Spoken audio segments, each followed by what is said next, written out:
Imagine being able to build an app with your name on it, just by thinking about it. Meet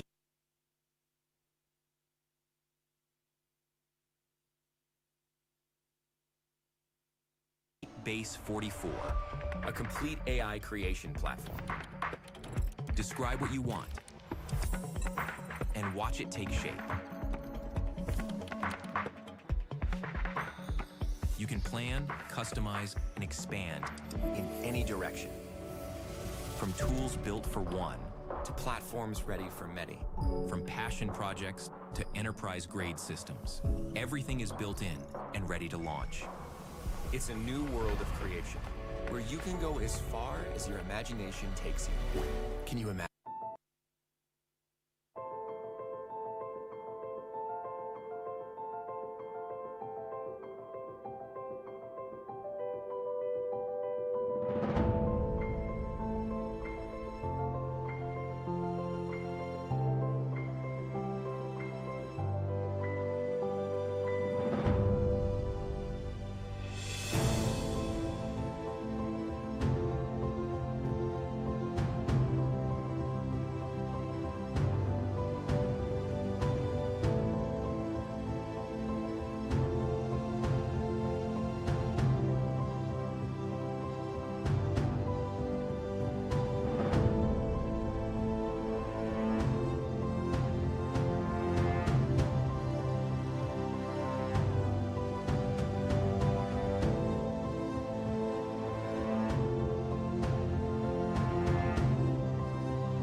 Work is a pain in the apps.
What if you could make a song using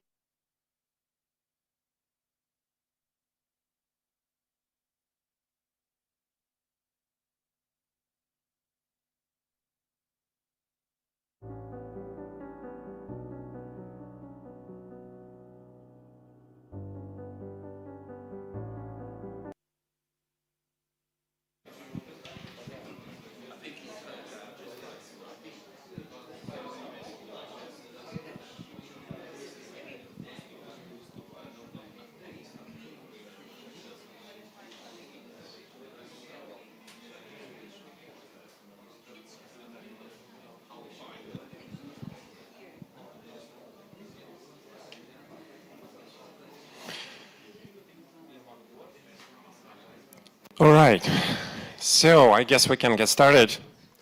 Please, guys, take your seats.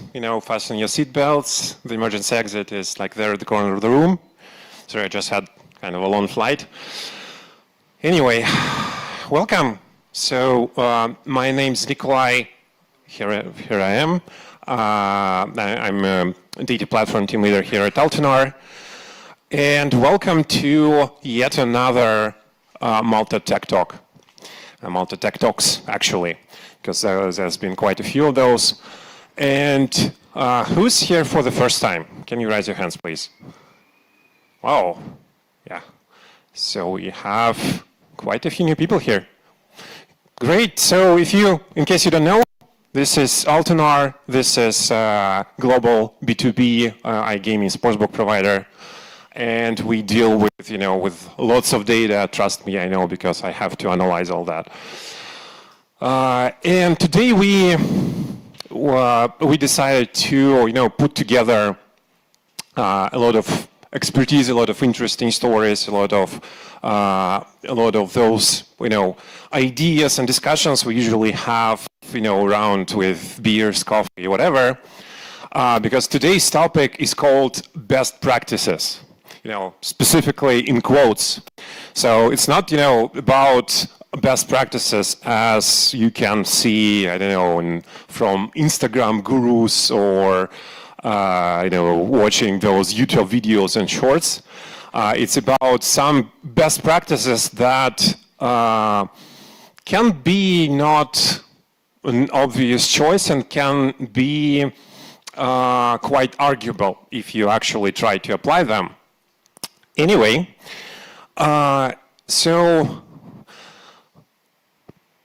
without further ado, who's been actually, so we've asked new people, who's been here like a year ago?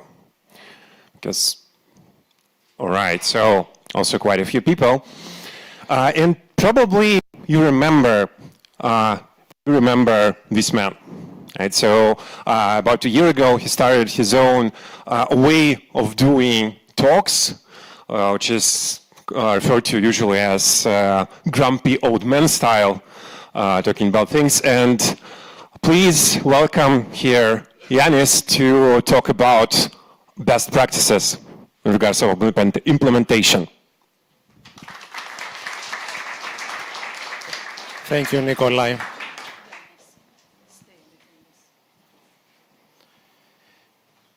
Okay. Fantastic.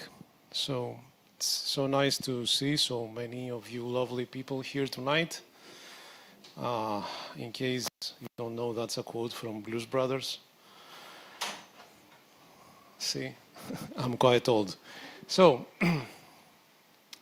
afternoon tea with a grumpy old man, episode 2, with a grumpy old man, that's me. And better tea than best practices. So, most people think tea is actually awful. I tend to agree with them, but I assure you that best practices are actually worse. So, let me make my tea. And I will ask you to pay attention to the presentation as you see, especially those of you who were here last year. This is a very nice new presentation style that was given to me by our design team here at Altenar. It's very refined, very crisp, nice graphics, but it has a problem, you see. They gave this to me and they said, here, use this with your presentations. It is the best practice to use something like that. Very nice. I like it. Still problematic. You see, that's very, very good, but it's not me. That's me. So, now that we fixed this small issue, and without further ado, let's start discussing this. I could very well summarize everything in one slide and then just go do something better, but I unfortunately am not allowed to do that, so I will summarize and then explain. Best practices suck. That's the gist of it. We could finish here and go home, but we have to analyze a little bit more. First of all, let's start with a definition. The word best, right? Because these are best practices. So, from Oxford Dictionary, best is the highest standard or level that someone or something can reach, the finest aspect of something, a person, a thing, whatever, and that which is the most excellent, whatever we are trying to achieve, a desirable outcome, the top of our range. But only a Sith deals with absolutes, right? Obi-Wan said so. Wait, that's an absolute too, right? Well, anyway, you get the point, right? This absolutism is a little bit of a problem, or maybe it's a big problem. Even if we think about it philosophically, it is impossible that we have something that it is absolute. It is the best. Always there will be some cases where this will not be good. This will not be what we need to do. And as I will try to demonstrate in this talk, actually these cases are most of the cases, not just some cases. Let's see some problems with best practices. Let's start with conflicts. So, you are a new Golang developer, and of course you're trying to get hired here at Altenar. By the way, we are looking for people if anyone is interested. Shameless plug, sorry about that. And you go find the best practices of what to do, because you have an interview with me and you need to impress me, right? Good. And you read in the internet, for consistency, prefer colon equal over var, where initializing a new variable with a non-zero value. Good. I colon equal 42, because 42 is the answer for life, the universe, and everything, if you know your stuff. But variable I equals 42. Who says so? None other than Google. Go Style Best Practices by Google. You can see the link there. I hope they haven't changed it already, because that's another problem with best practices. They seem to be very temporal, and they get vanished very easily when people find out they weren't very best practices after all. And you say, okay, I will be doing this, and then you go to the next best practice and you read, never use I colon equal 42, always use variable I integer, I equals 42, because explicit types make it clear what kind of data a variable holds. Wait a minute, that's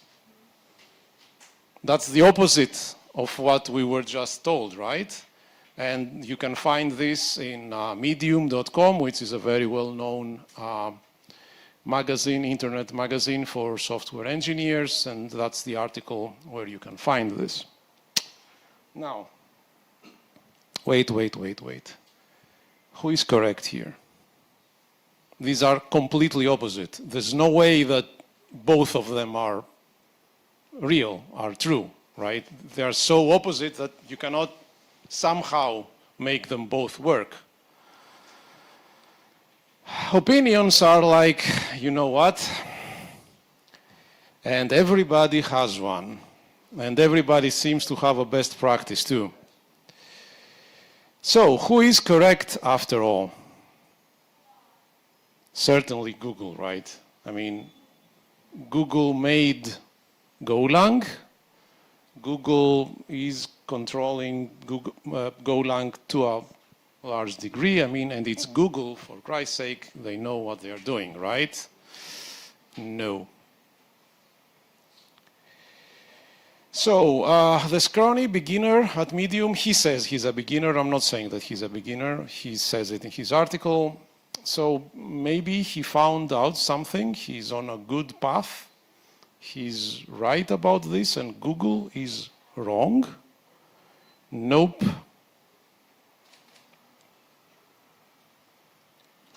Care to explain? Not really. No. But I guess I have to. Okay. So,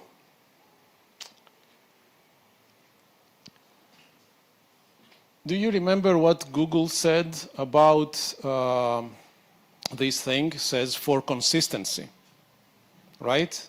For consistency, you have to do this. That is a non-argument. You can be consistent and do what the Medium article says to do. If you do it every time, you will be consistent. You can do consistently something wrong. So do this because of consistency is basically a non-argument. They just say do that without any argument why you should be doing that. How about the Medium guy? He says, well, if you write there variable I, int, you know that this is an int, so it's a good thing, it helps you.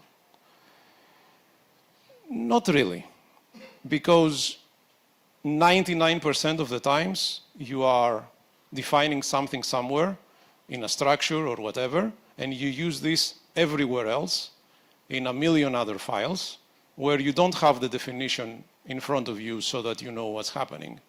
And after all, last time I checked, all IDEs would tell you what kind of variable are you using, and they would scream immediately, especially in Golang, if you do something wrong anyway. So this is also a non-argument. It's completely useless.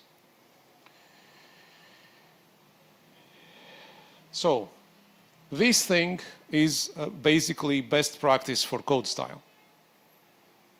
And code style is extremely important, but this is a matter which will be settled between the team, the development team, and if it rocks your boat, it's fine. If you can understand that TX means transaction and CTX means context, and everybody agrees with that, you're fine. You don't need anyone to tell you what the best practice is, because that's your project. And if it works for you, it's fine. So this is something to be settled between the team and not by somebody external to you.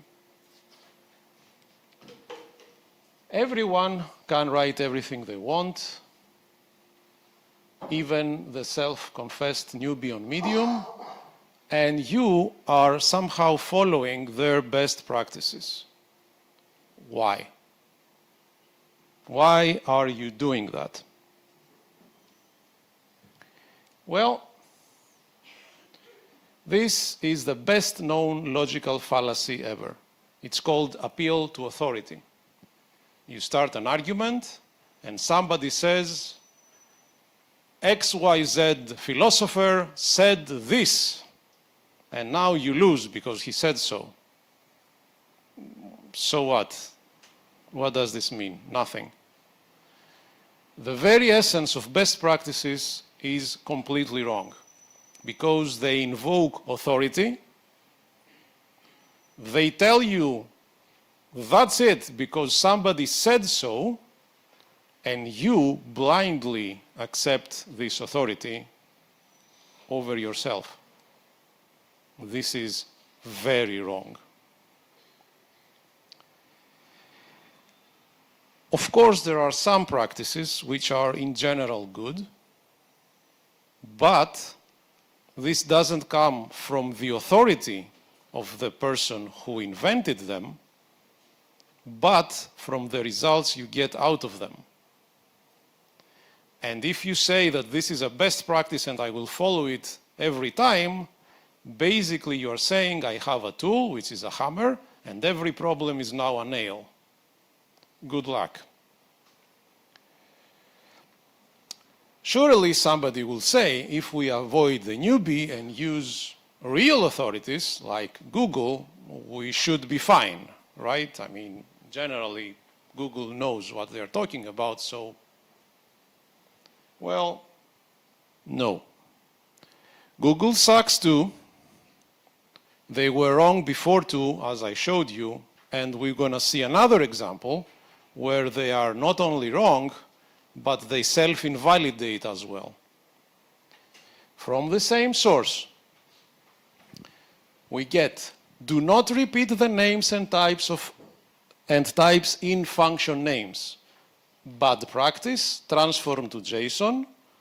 Good practice, transform without to JSON, and you're supposed to understand that this is a JSON thing because it returns JSON CF,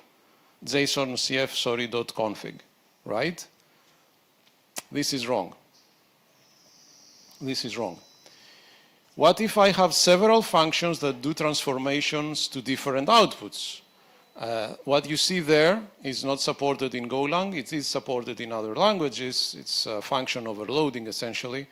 And you cannot write transform and then have one function that returns JSON config and the other one which returns XML config, because you cannot have two functions named the same that return different things. Basically, you can't have two functions named the same, period. So what do we do in this case? If this was the best practice ever, we are in a dead end. But right in the next paragraph, since they know that what they are saying is kind of nonsensical, they say, when it is necessary to disambiguate functions of a similar name, it is acceptable to include extra information. So don't do that, but do that. The same, that. What does this tell us? Even they know that these things are relative.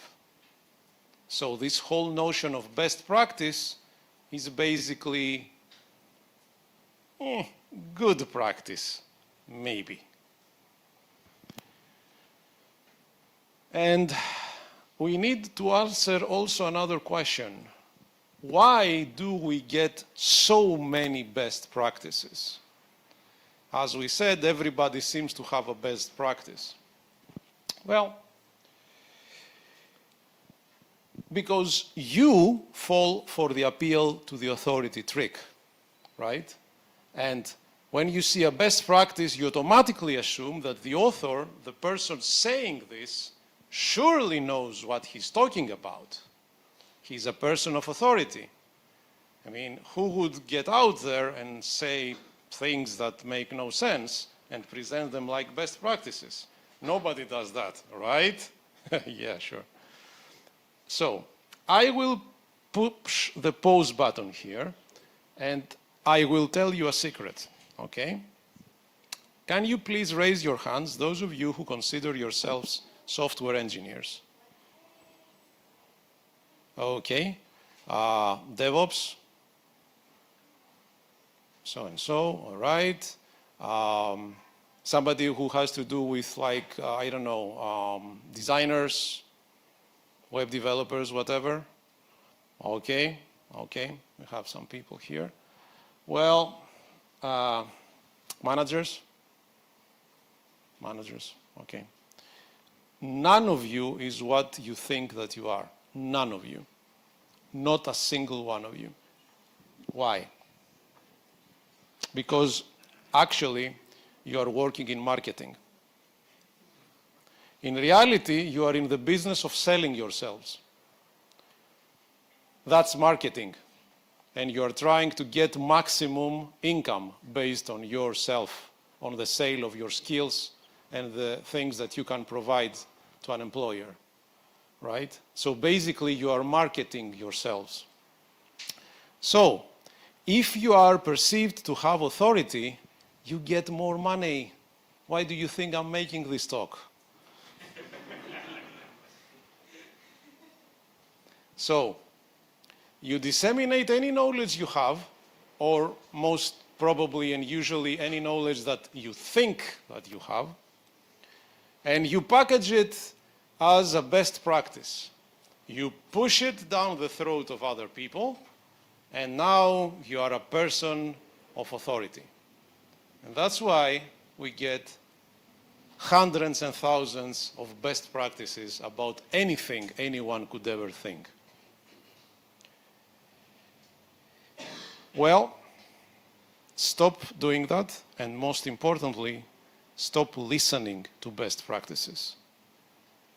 Because best practice spreading is the epitome of fake it until you make it.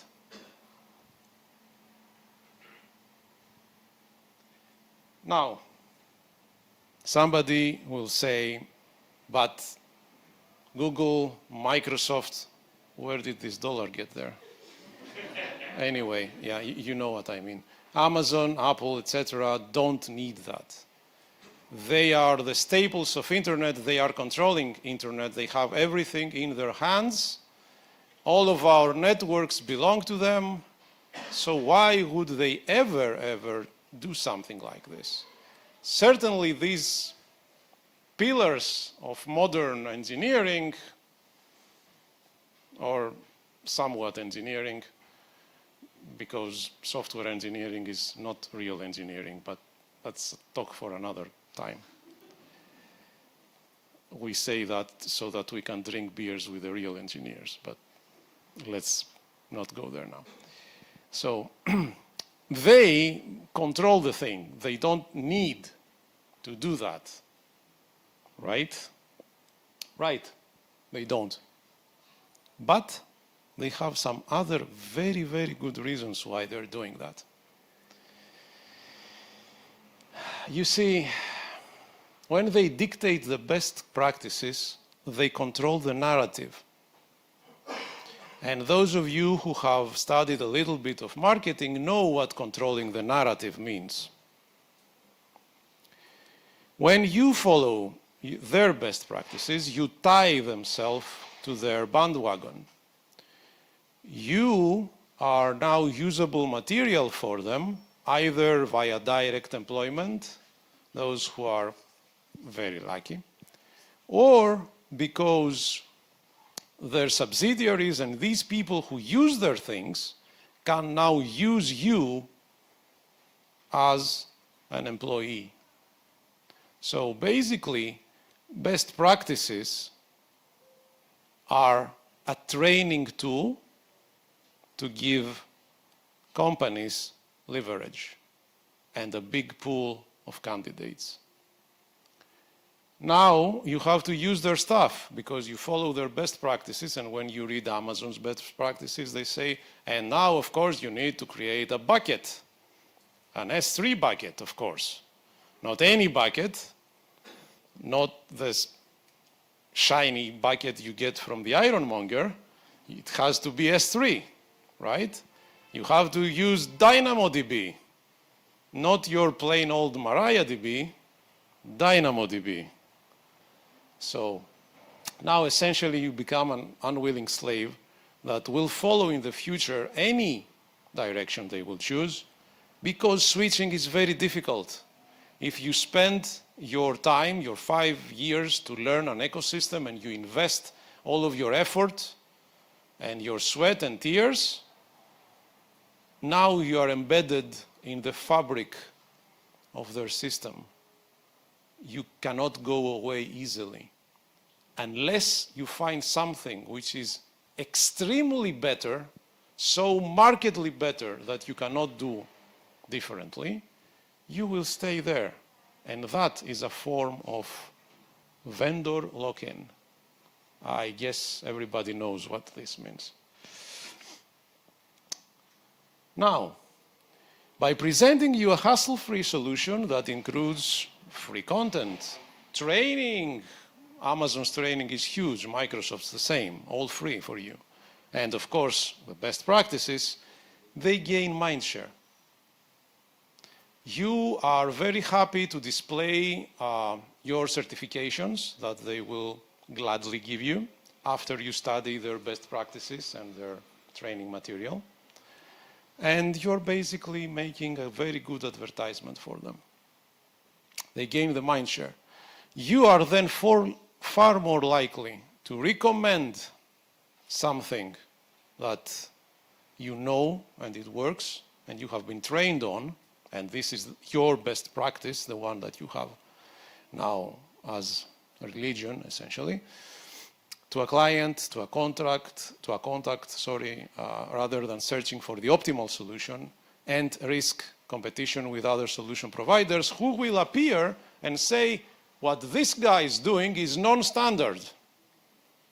Custom thing, this day, no, that's non-standard. We use the best practices, and that's how you lose the tender, that's how you lose the job.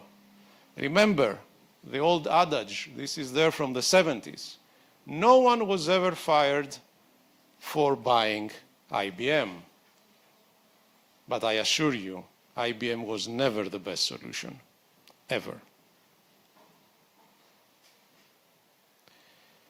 So basically, there is another reason. You are the guinea pig. You get the best practices to steer you to a new and most of the time rather untested tools and methodologies, and you are unwillingly becoming the beta tester, and you are paying for it. Every poor fool who has rushed to get a subscription to a new tool, to a new system, to a new anything, is basically an unwilling beta tester. And 99% of the time, this is presented as the modern day best practice.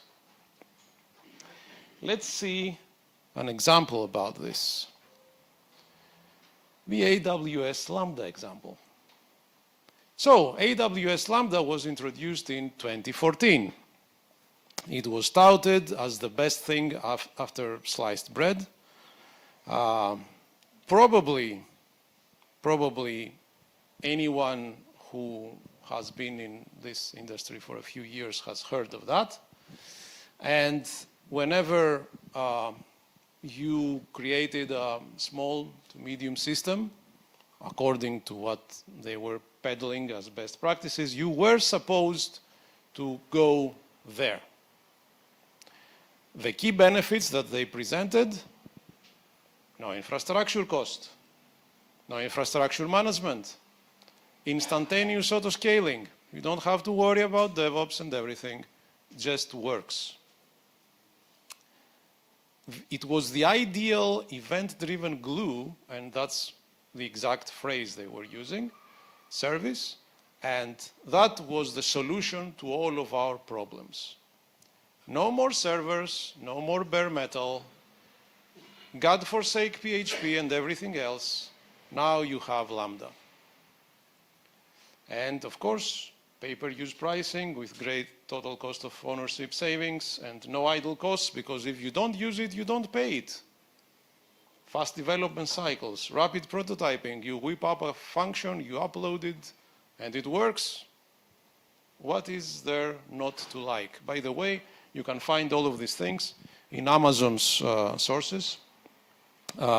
If you need references, I can give you. They're still on the internet, they're still on YouTube, their presentations, their videos, and everything. But what was the reality? So, a lot of companies and people ate the bait, me included, at least for a project. But this is far from a best practice. First of all, this is stateless, which means if you need state, now you have to connect and interface with all the other AWS services, S3, DBs, whatever, right? Large traffic cases require actually more money than having actual servers working for you, especially now with the virtual machines. It's much cheaper to have a server rather than pay for Lambda in many cases.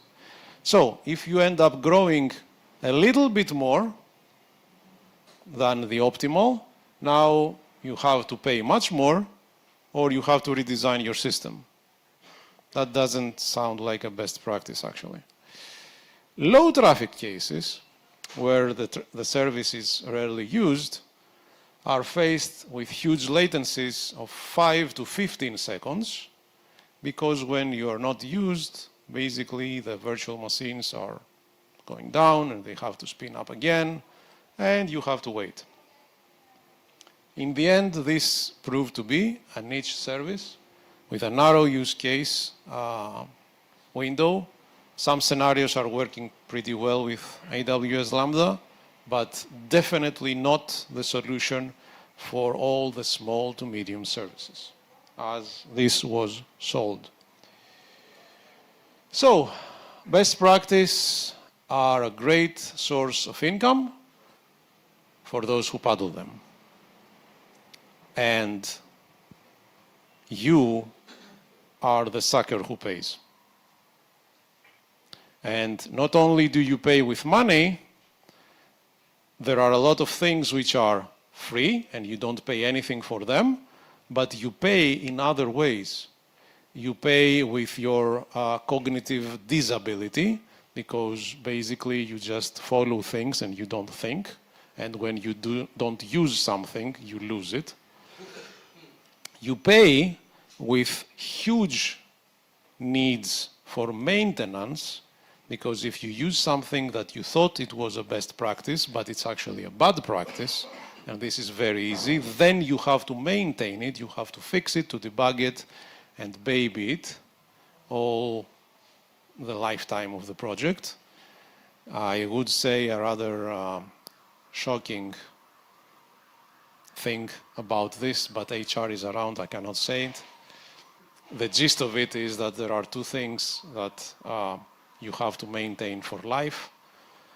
Mistakes done in software engineering and mistakes done in you know what.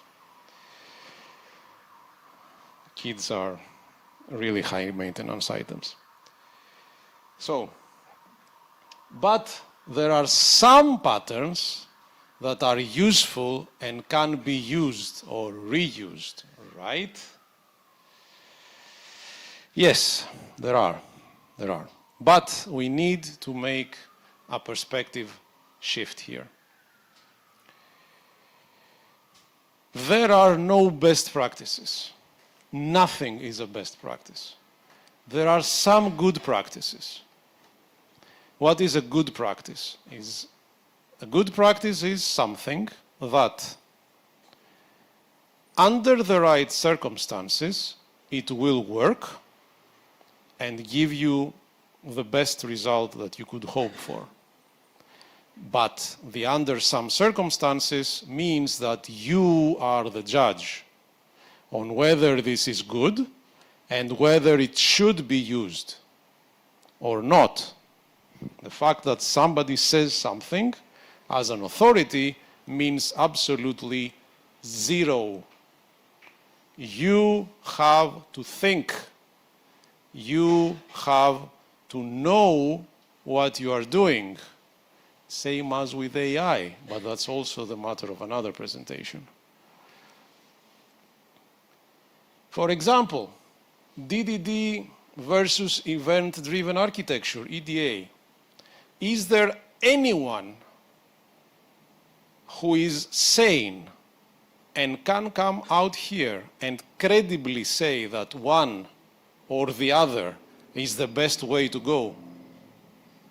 No. DDD is used in some things.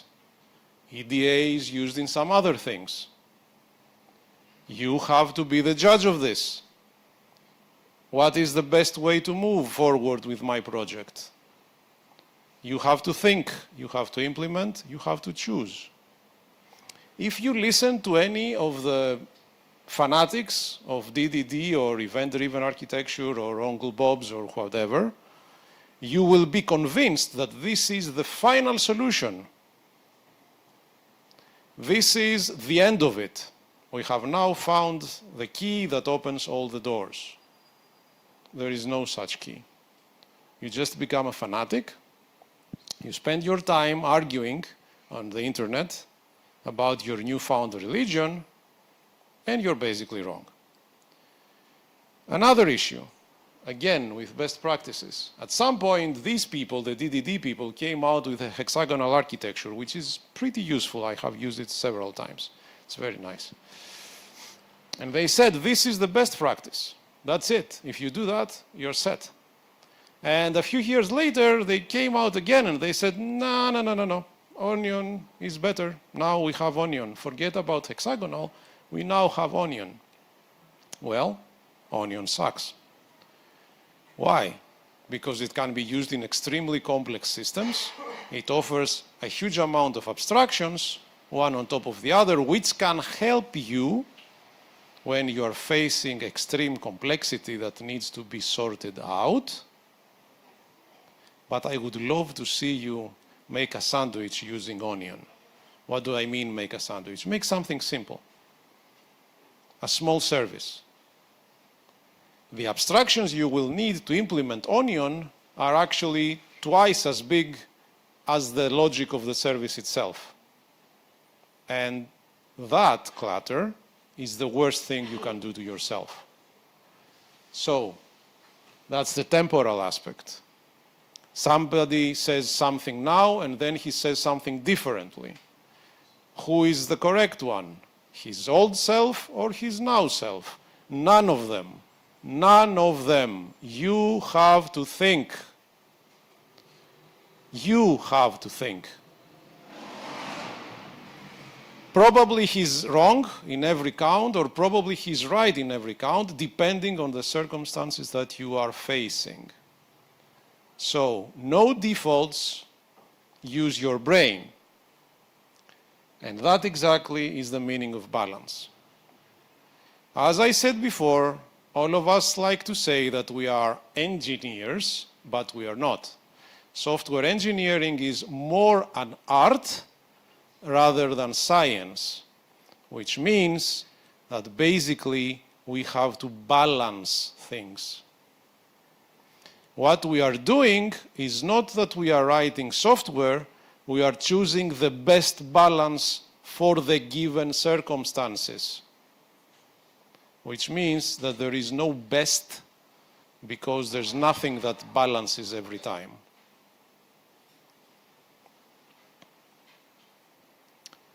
So,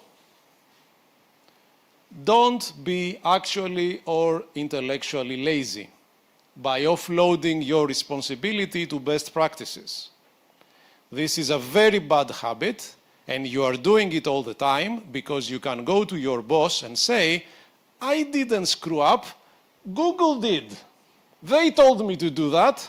I followed the best practices. Well, actually it's your fault, not Google's. Why? Because you have to be responsible for what you are doing. Have your own good practices out of your experience and decide which and when to use. And then fire the people who are not responsible because they are taking you down and your organization down. And when they get fired, they will realize that they have to be responsible, and next time they will do much better. Because when you are hungry, you tend to be much more careful. Don't be a fool. Recognize that the designer provided template is much better than yours. But also, you can still be yourself. So, what's the conclusion of all the things that we said today? Don't be a lazy bum. Be responsible. Research what you're doing. Take the time to choose. Don't follow blindly. Don't be stupid enough to accept others people's authority over you. Because if you do that, it is as if you come here and listen to somebody who says, trust me, I'm an engineer on his t-shirt. Why would you ever do that? You're welcome.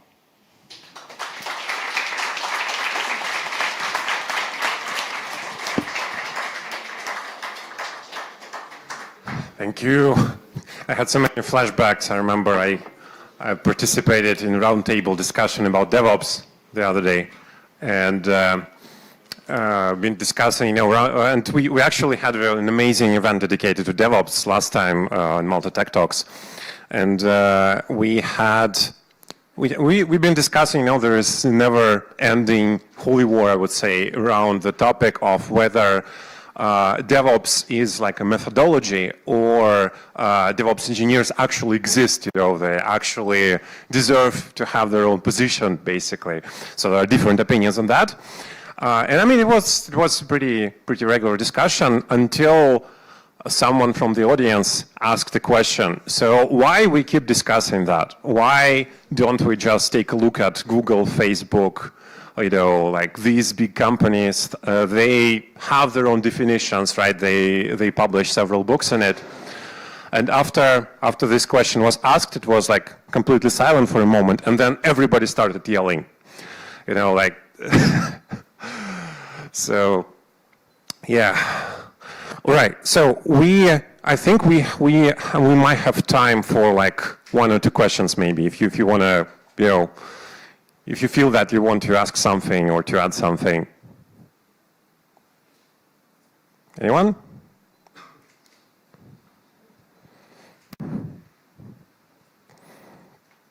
Not really. So it's completely crystal clear, you just agree, right? I mean, there's nothing to argue about here. Anyway.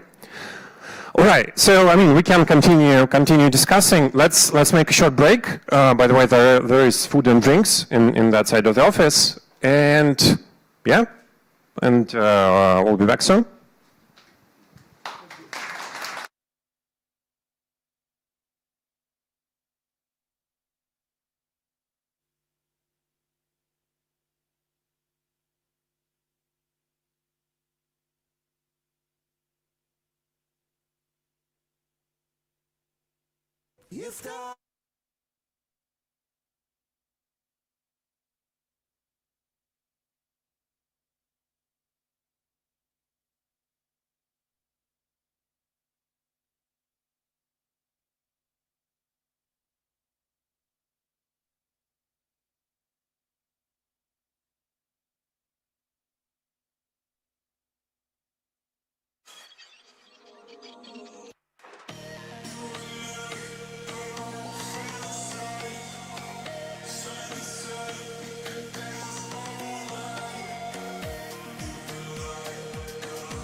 Show money where your mouth is, pushing where the crowd is. Baby, put your hands up, we didn't set a line to see us in the papers, we don't look like common. But this a no-brainer, we already run it.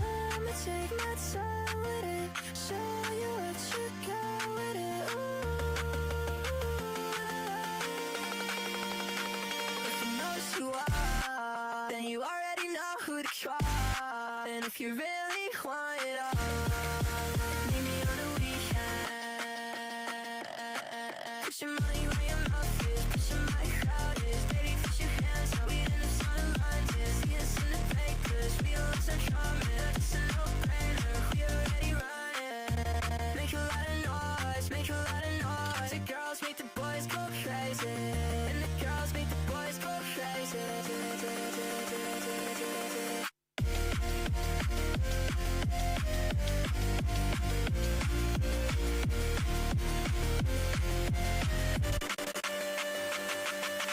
I'ma take my time with it, show you what you got with it.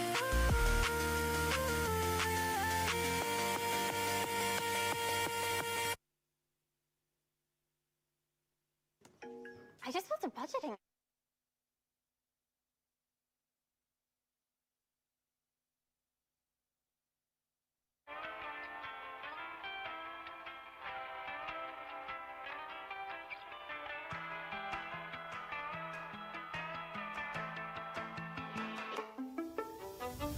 Can't kill what I've become. I scream until I'm numb. Now with the summer skies, you're gone. There's nothing I can do or say to get to you.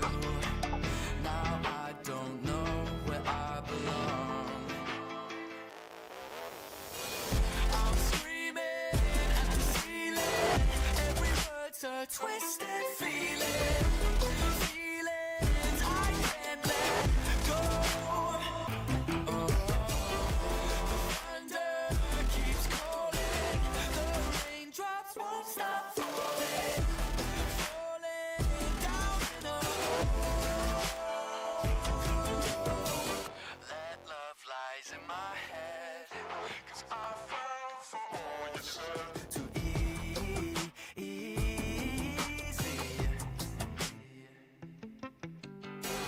Dark clouds won't let me forget. I don't know why I let it get to me. It get to me.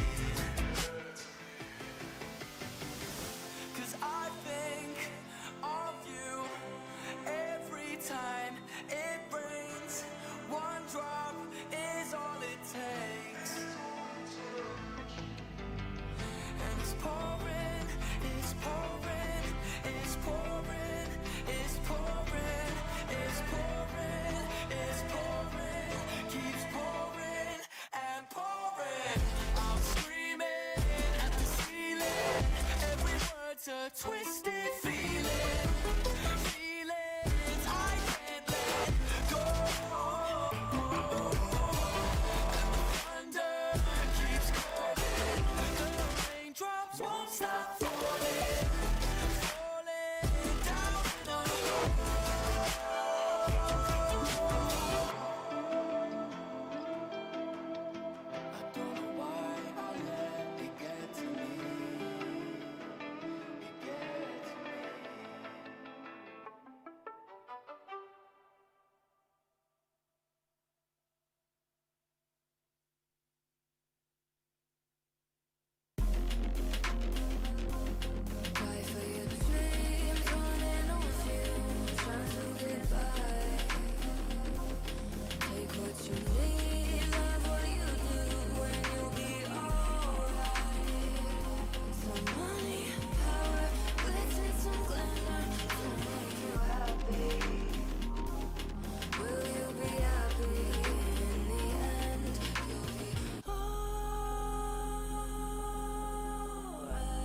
Will you be happy?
Creators, take these 3 apps I built.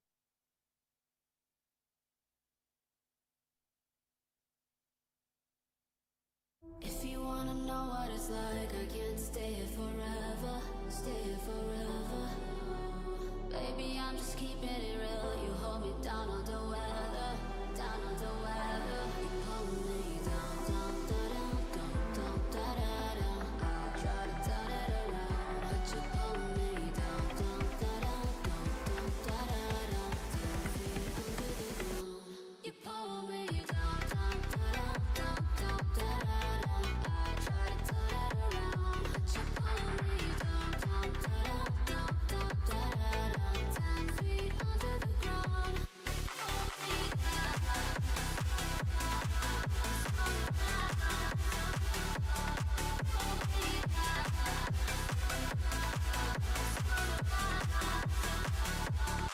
If only you and me could sail across the sea, I know that we could be forever wild and free. You never lie to me, I love you endlessly. There ain't a place I'd rather be. You pull me down, down, down, down, down, down, down. I try to turn it around. You pull me down, down, down, down, down, down, down. 10 feet under the ground. You pull me 1, 2, 3. Yeah. Guys, take your seats. We still have a lot of things to discuss today.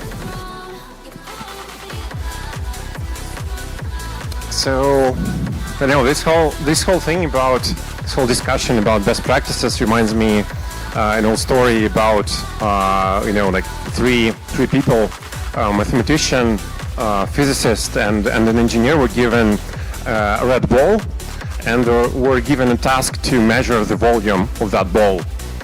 And mathematician basically took a compass and measured it and calculated according to a formula.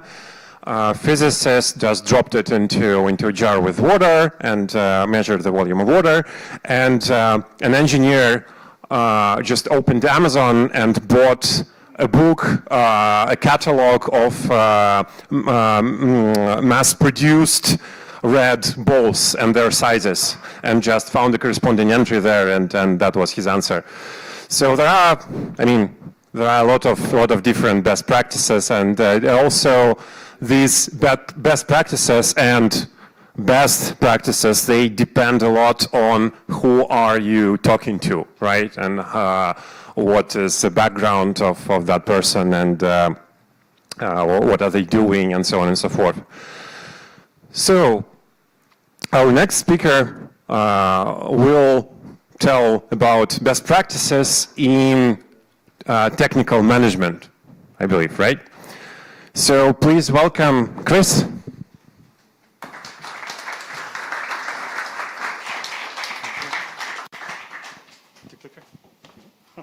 Hello everyone, I'm Chris Bartolo. I think I have a slide to explain that as well. There I go. So I'm all grumpy, so I'll be a bit more cheerful. I'll try, even though I'm a bit tired after a full day. So I've been doing tech and product actually for the past 10 plus years.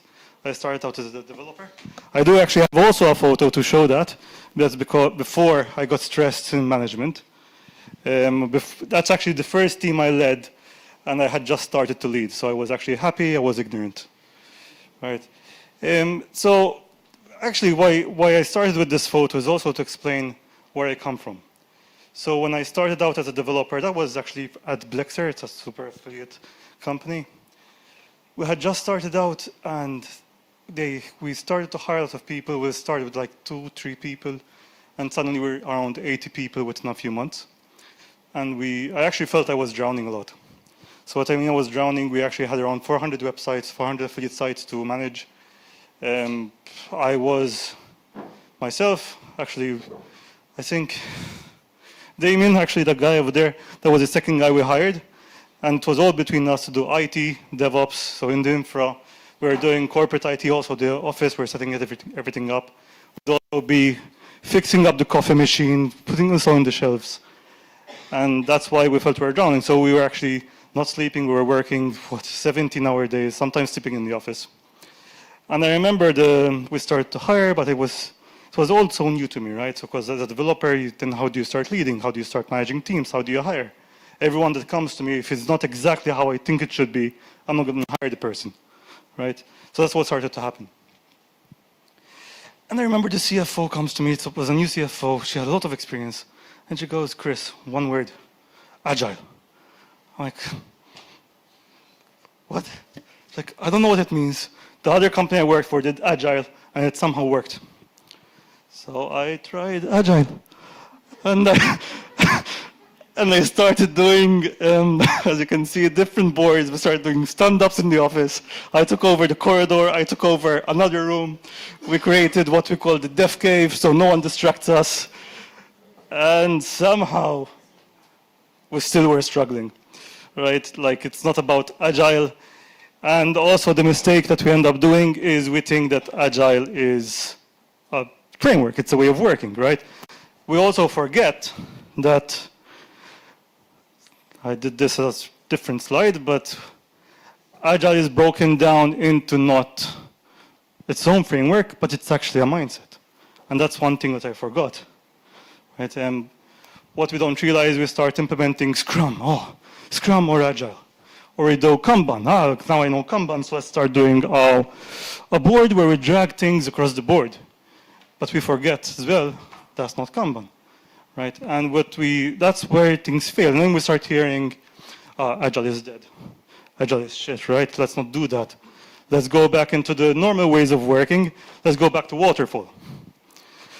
So then I started to think, when I'm preparing for this talk, shall I start going to the details of Scrum, Agile, OKRs, KPIs? But we're all in tech, we're all in product. We don't need to do that, right? Like, we all have that. So I'm just going to jump into what I learned along the way to get where I am with quite a bit of more weight added on. But the different thing is, I manage different teams. I manage teams where we failed. I managed teams where we succeeded. I managed from startups. I managed, so the previous company before, I'm now at Wildz Groups. I was managing around 300 people across around 40 companies. In fintech, iGaming. What also stressed me out was, in those 40 companies, I couldn't manage each company the same way. We had a team based in Croatia, we had a team based in Serbia, we had teams remote, we had teams in different time zones, we had different types of DevOps. We had some using Azure, we had some using AWS, we had some using Google Cloud. So how do you manage everyone? And what I started to do is, let's not follow the best practice, let's learn from the best practice. To give more context, I'm also an SPC, so basically, I used to think I'm a scaled agile evangelist. That's how I used to present myself. I used to think that this is the workbook, this has to apply to everything we do. By time and experience, what I learned was you take bits and pieces that you like, and you see how they implement. And so, what we're going to do next is skip this part. And yeah, start thinking about what you're doing within your teams, start thinking about what tends to fail. And why I'm going to ask that is, we're the first ones, the people in the team are the first ones who experience the pain, right? So if you start thinking that your manager is going to come in and fix it for you, he doesn't go through what you're going through, right? He needs you to list it, he needs you to express it, and also try to think about those solutions. As someone in management, my main job is not to manage you, actually. It's actually to manage my stakeholders, right? The grumpy old man there also said that part of our jobs is marketing. Most of my day is marketing our team to the other teams, marketing our team to the other C-levels, right? If I don't do that, we're not doing a good job. So it's all about the impression we give. So just a bit of a summary, stand-ups become status meetings, right? Because we don't actually understand the value that we're getting from them. We just go in, I did this yesterday, I'm going to do this today. I have nothing else to say, right? Sprints become in waterfalls because basically we just wait. We forget about everything else that leads into it. And then we say, at least we hit the KPIs. But how are those KPIs set? That's a different question. And these issues, these failures are not accidents. There are laws at work. And those are the foundations. So there are a number of laws that we start to learn, and what I'd like you to start thinking while we're going through this is where do these apply to your day-to-day? Right, so you're going to see this work a lot. So law number 1, I'm not sure if anyone heard of this, Parkinson's law. No nodding heads? All right, so one thing that a lot of us will always struggle with is a deadline is set. We were not included in that deadline, but now we have to deliver to that deadline, right? And that is one of the pain points that as developers, as a developer, I used to struggle with a lot, because I used to think, but this particular function is going to take me this much time to create a test, this much time to automate, this much time to research, this much time to understand. But again, so there we go. Anyway, I did a bit of content here, so whoever is reading can read and still get some context. So then we started with the cycles, right, the 2-week sprints, but let's ignore that, because what we have to do and what's the fixes for that Parkinson's law is the amount of time, the work expands to the amount of time given. So we don't give a deadline, and we set a deadline ourselves because we say, what if we start thinking about implementing a new framework, a new tech, a new feature, a new function? Let's introduce a new framework, right? A new unit test system that we want to use. That expands the work. But because we are setting the deadline, we start thinking and overthinking of what is expected from us and what we have to deliver. But sometimes when someone sets a deadline, there's again, like where we have to try and merge management with development, right? Sometimes when we set a deadline, it's because we're expecting something much less than what you think we want. And that's Parkinson's law. Parkinson's law states when we set a deadline, we start setting a deadline or giving an amount of time of what we expect to be delivered. So then we kind of can try and compromise and negotiate. But we're forgetting this. We're forgetting this amount of information, right? And sometimes, yeah, as I wrote down there, scope grows quietly. So it's important to always discuss this. Well, this is what I've been explaining. So the next one is Conway's law. So Conway's law, I find, is quite an interesting one. So any organization that designs a system will produce a design that copies its communication structure. So I actually have a colleague here, and he'll know what I'm talking about. So the company, Wildz actually, and even some other companies I've seen, we ended up with, 100-something microservices at a point. How does that happen? We start realizing that there was an understanding, we have different individuals had their own opinions, had different accesses. So what starts to happen? Everyone starts to create what they believe is the new thing, the best way of doing something. The communication structure was quite separated. We had different teams, different management, and it wasn't fully very cohesive.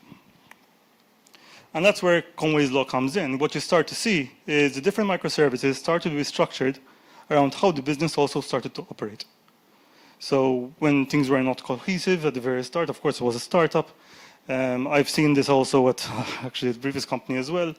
Again, when you have so many people getting involved, so many opinions, and then we started assigning a developer to a specific manager, another developer or DevOps to a different team to be able to unblock things. Microservices start to come up. So what we started to realize is now what happens when you need to maintain them? Who's going to maintain them? Someone left. Now we're a smaller team, right? And then there's no default, which we'll come into a bit later. So there's a lot of knowledge sharing, which starts to struggle. The how we scale starts to struggle as well, right? And that's Conway's law. So what you start to define is how do we define our architecture?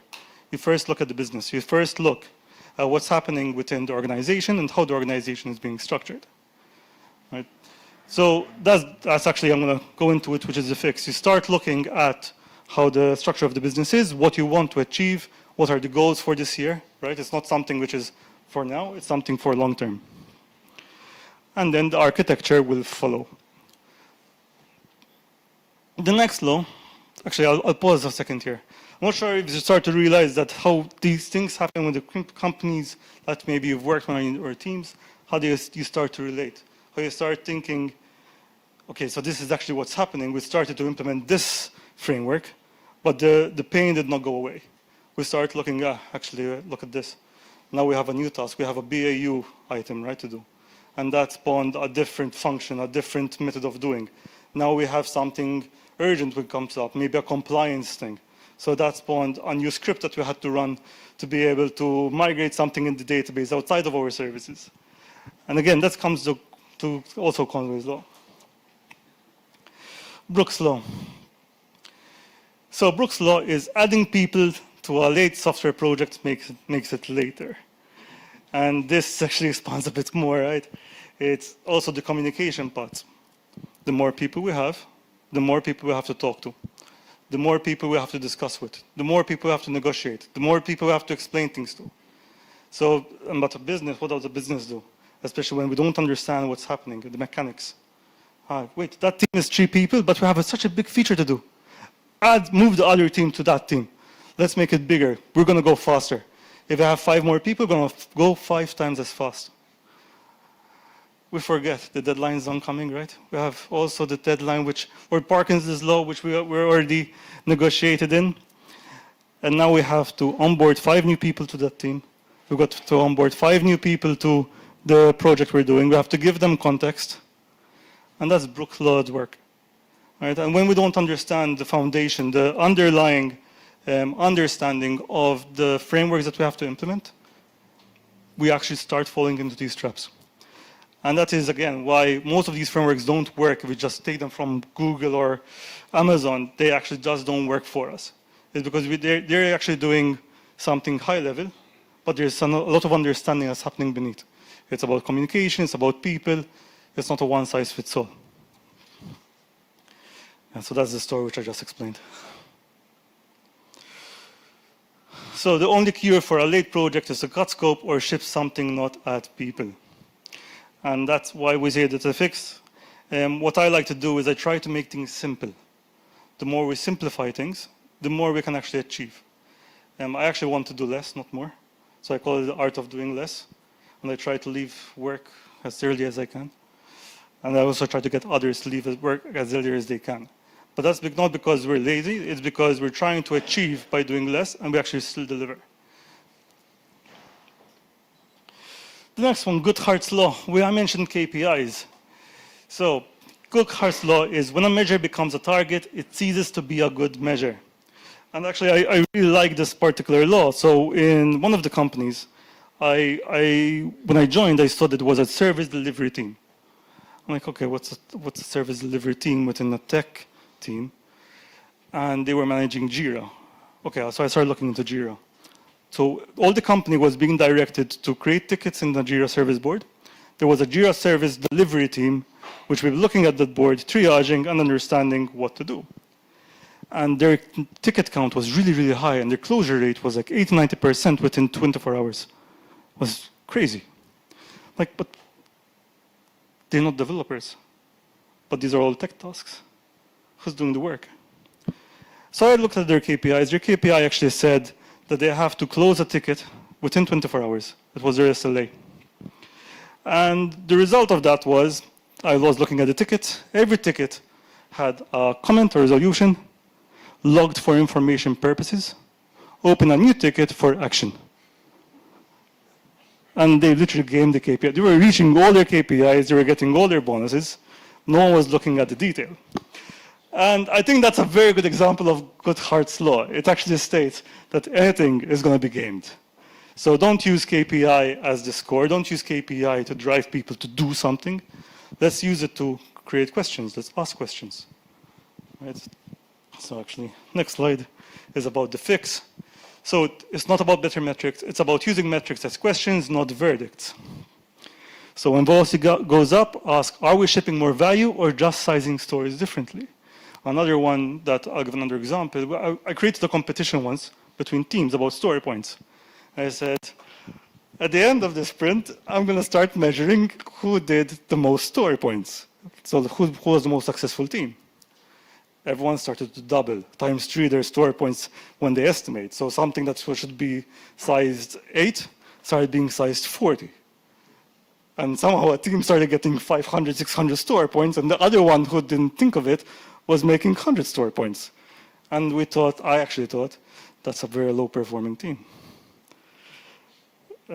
So I then changed the metric when I learned that, but that's good hard law at work. But you also start to see, even as management, we have to learn this, right? And another thing which I like to pull in is we always assume that management always knows what they're doing, right? Yeah, the best practice. Yeah, so yeah, we know this metric can be gained. Here is what winning actually looks like, and that's another point. One thing which I like to, let's take this. One thing which I'm going to discuss later as well is one thing which I like to do is I set expectations. It's not about assuming that you know what I want. It's about being very explicit of you knowing what I want as a manager, right? And I don't actually end up caring about how you work, what framework you're going to use. I always try to guide the team to come up with their own framework of how they work. But I always refer to these laws, and they all know it. And this one in particular, which is the Dunning-Kruger effect. Anyone knows it? I see someone nod it. Would you like to say it? The more ignorant you are about somebody's job, more you think that their job is easier. So more you learn, more you realize that you don't know everything. Yeah, you said it in a very pragmatic way. I was going to say it's when you're on peak Mount Stupid. That's why I have the mountain in the background. We don't realize we're on peak Mount Stupid. So the Dunning-Kruger effect is an interesting one. It's when people with limited experience tend to overestimate their competence. People with deep expertise tend to underestimate it. And I'm going to give another example of what happened in a scenario I had.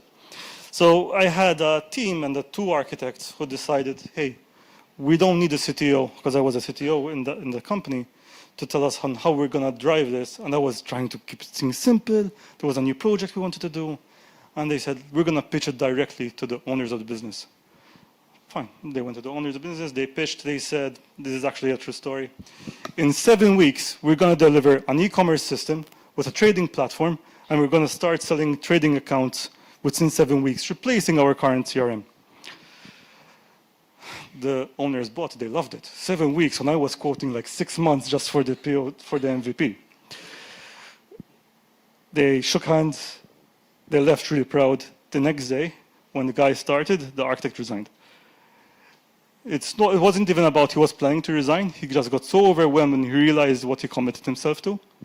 He actually was at Mount Stupid, and then he crashed into the peak where he suddenly understood what it meant to create a trading platform, an e-commerce system, right?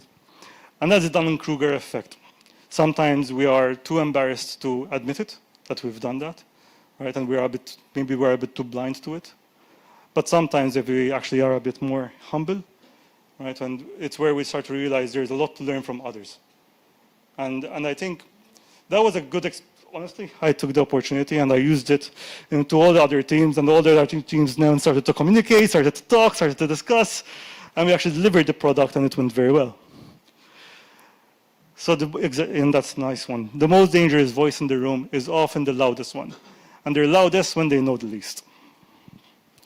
The keyboard warriors as well, right? On Facebook and socials. Yeah, someone is always at the peak of Mount Stupid. So the attitude is not silence, it's structured humility. It's build it into how you run decisions. I don't think I'm the smartest person in the room. I tend to believe I'm one of the stupidest. And it's not because I don't know what I'm doing. It's because I always try to find people around me that know more, and they're actually experienced, and they have different experience to also learn from me. And what I like to say with this is, even in leadership is a team sport. This is actually a quote from Simon Sinek, which I think is really great. What we tend to see in leadership is everyone thinks that they know best. You have to follow, we have to dictate. But the way I like to think about it is, you're going to teach me, and I'm going to actually manage the stakeholders to make sure that we're going to try and experiment and try and achieve what we need to achieve. Analysis paralysis. Who can relate to this in their company? Actually, a recent story. The number of LLMs we have right now, right? AI. We've got ChatGPT, there's Codex, there's Claude Code. There's DeepSeek. How do you choose which one you're going to use? You do all of them. That's an interesting one. Yeah. Don't choose. You don't choose, you set a budget, and everyone chooses what they want.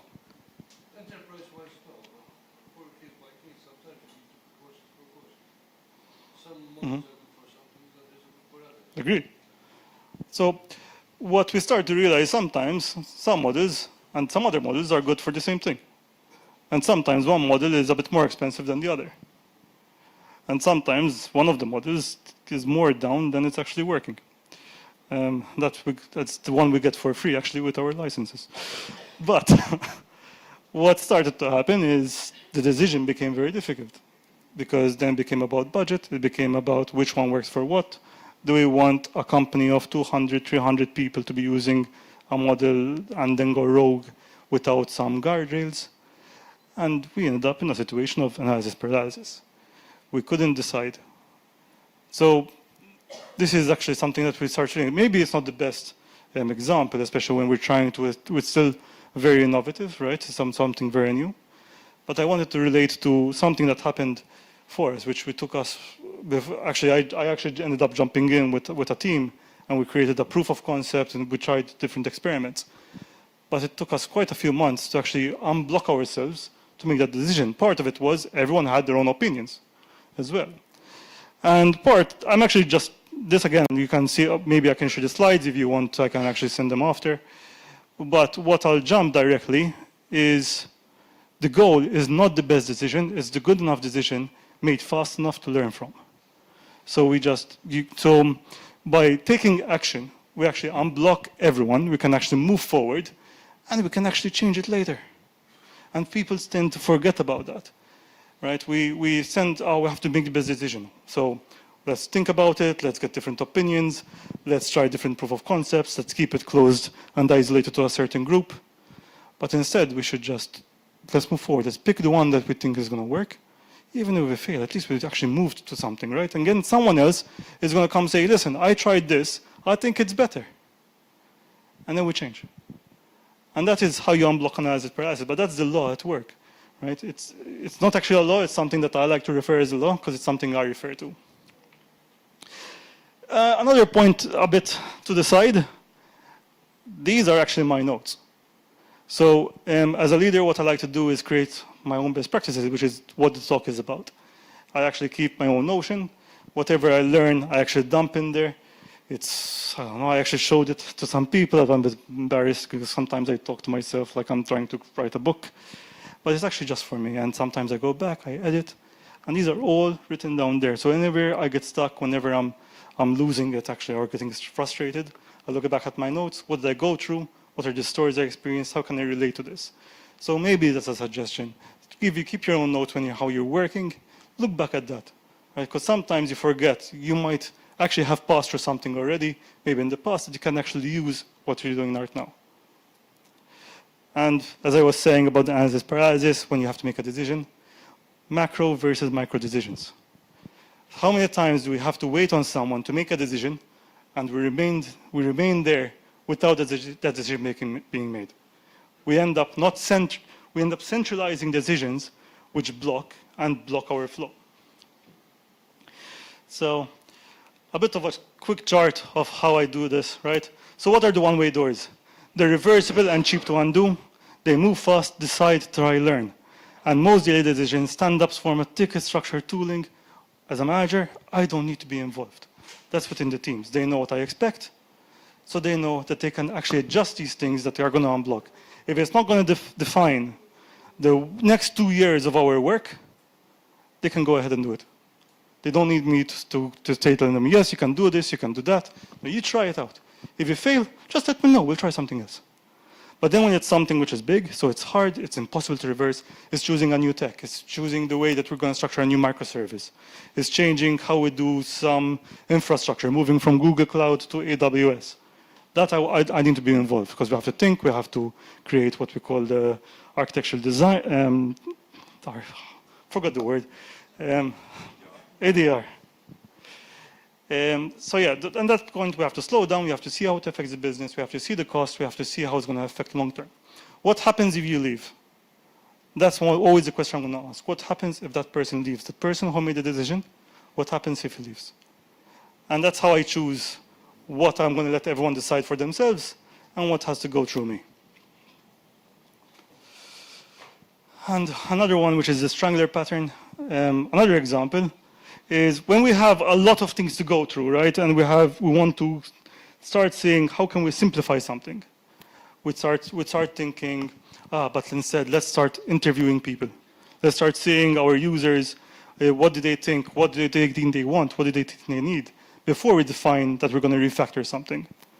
What tends to happen, you get more context, you get more information, everyone has more opinions. And instead what I like to do is I spin it the other way around. What is actually being used? And so I start strangling out what we're not using and just leaving what we're actually using. So for example, if there's, I don't know, a good example, 100 microservices, and I actually sometimes just go with and create a fictitious number. I say, I just want there to be 8. And people go, how are we going to get down from 100 to 8? You know, like, what's the time frame? You know, how are we going to do this? Start looking and struggling, right? So you strangle out what is not being used. And you start saying, this one just has one function. It's a microservice, which actually has a single responsibility, which can actually be moved into a domain microservice. So that's how I like to use the strangler pattern. You can use it in your day-to-day. It's not necessarily just code. It's something that we start looking in even when we're looking sometimes into how we're managing people, right? Like sometimes we go from strangler into what we call the scream test. Let's move this person from this team to that team. If they scream, we know we fucked up. Sorry for my words. I'm trying to rush, right? I'm a bit conscious of time.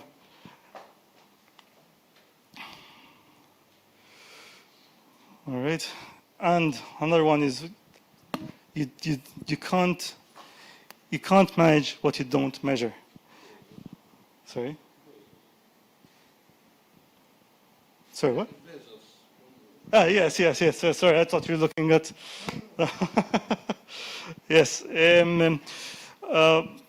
So you can't manage what you don't measure. And I'm going to go trying to combine what we talked about, which is how do we achieve something, how do we deliver something, without thinking about the best practices, which is how do I know what something is blocking us?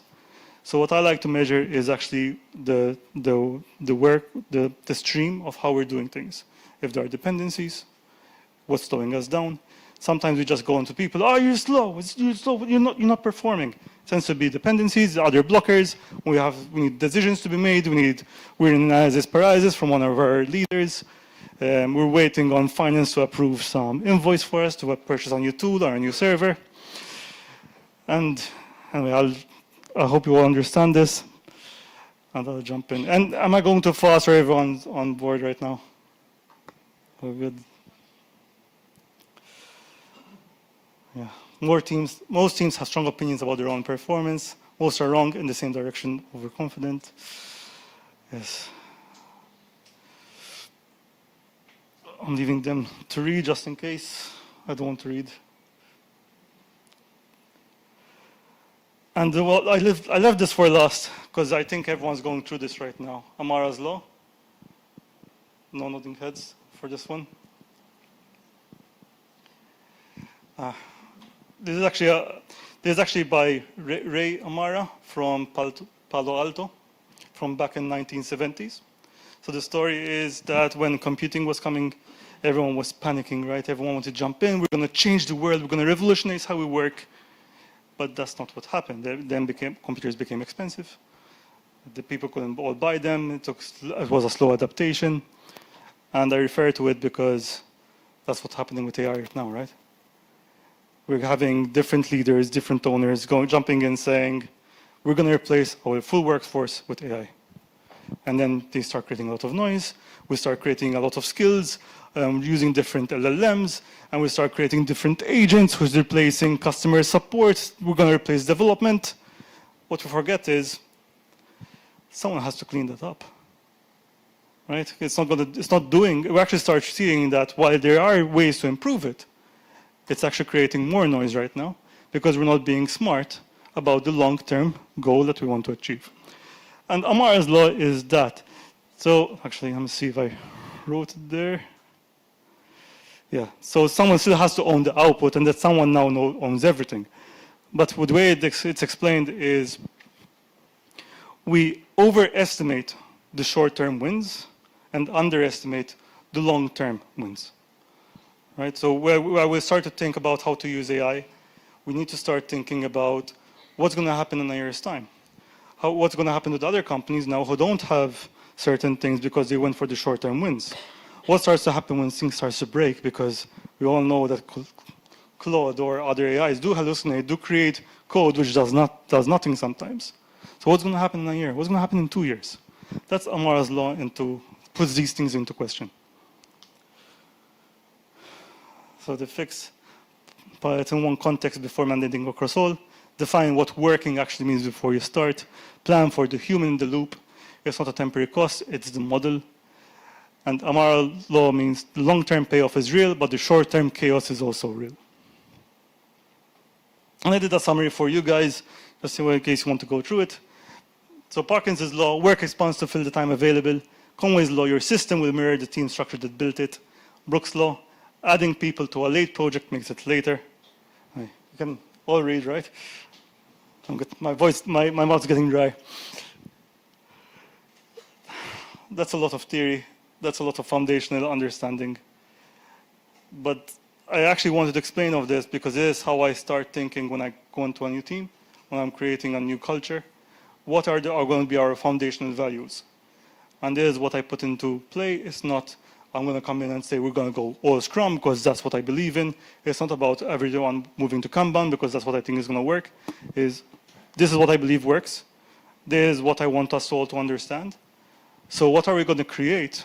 How we work, right? What is going to be our framework with these in mind? There are other laws, by the way. So there's other things that we always have to pay attention to. These are the ones that I encountered across the years. So if you had to think, which law is already running your team right now? Did I name it? Some shaking heads. And then the next thing is the biases. How much? 5 minutes left? Oh, wow. So I'll just jump actually to the summary on this one. So the biases, I think I'll explain actually this one, which is one of the most important. So this comes from Amazon. Amazon's bias for action is a key leadership principle encouraging employees to make decisions and take action quickly, even under uncertainty, to maintain momentum and avoid analysis paralysis. So the understanding is, even if you don't have the best decision, do it. Right? Do not wait. Keep things moving. Keep moving forward. It's better to move forward, make a small mistake, and reassess, rather than stay there, have things go wrong in the background, right? And then you have to clean up after. So always keep that forward momentum. That is the bias for action. There are other biases, which, again, if who wants, I can actually share this after. There's bias for simple, so try to keep things simple as possible. There's bias for small. Again, things as small as possible, do not expand. Keep in mind Parkinson's law. Try to go around that. Do not overcomplicate things. There's a bias towards customer impact. If it doesn't make an impact to the customer, do we actually care? At the end of the day, the business, your manager, cares about making money for the business. Right? The business wants to make money. So if you wasted time doing something else which doesn't make money, they don't care. They don't care about if you're doing agile or the best practice or what Google did. They care about their money in their pocket. Bias towards defaults, do not create 100 different microservices. Try to create them from a template that you fork from. And there we have the summary. So bias for action, bias for simple, bias for small, customer impact, ownership, right? Take ownership of your work.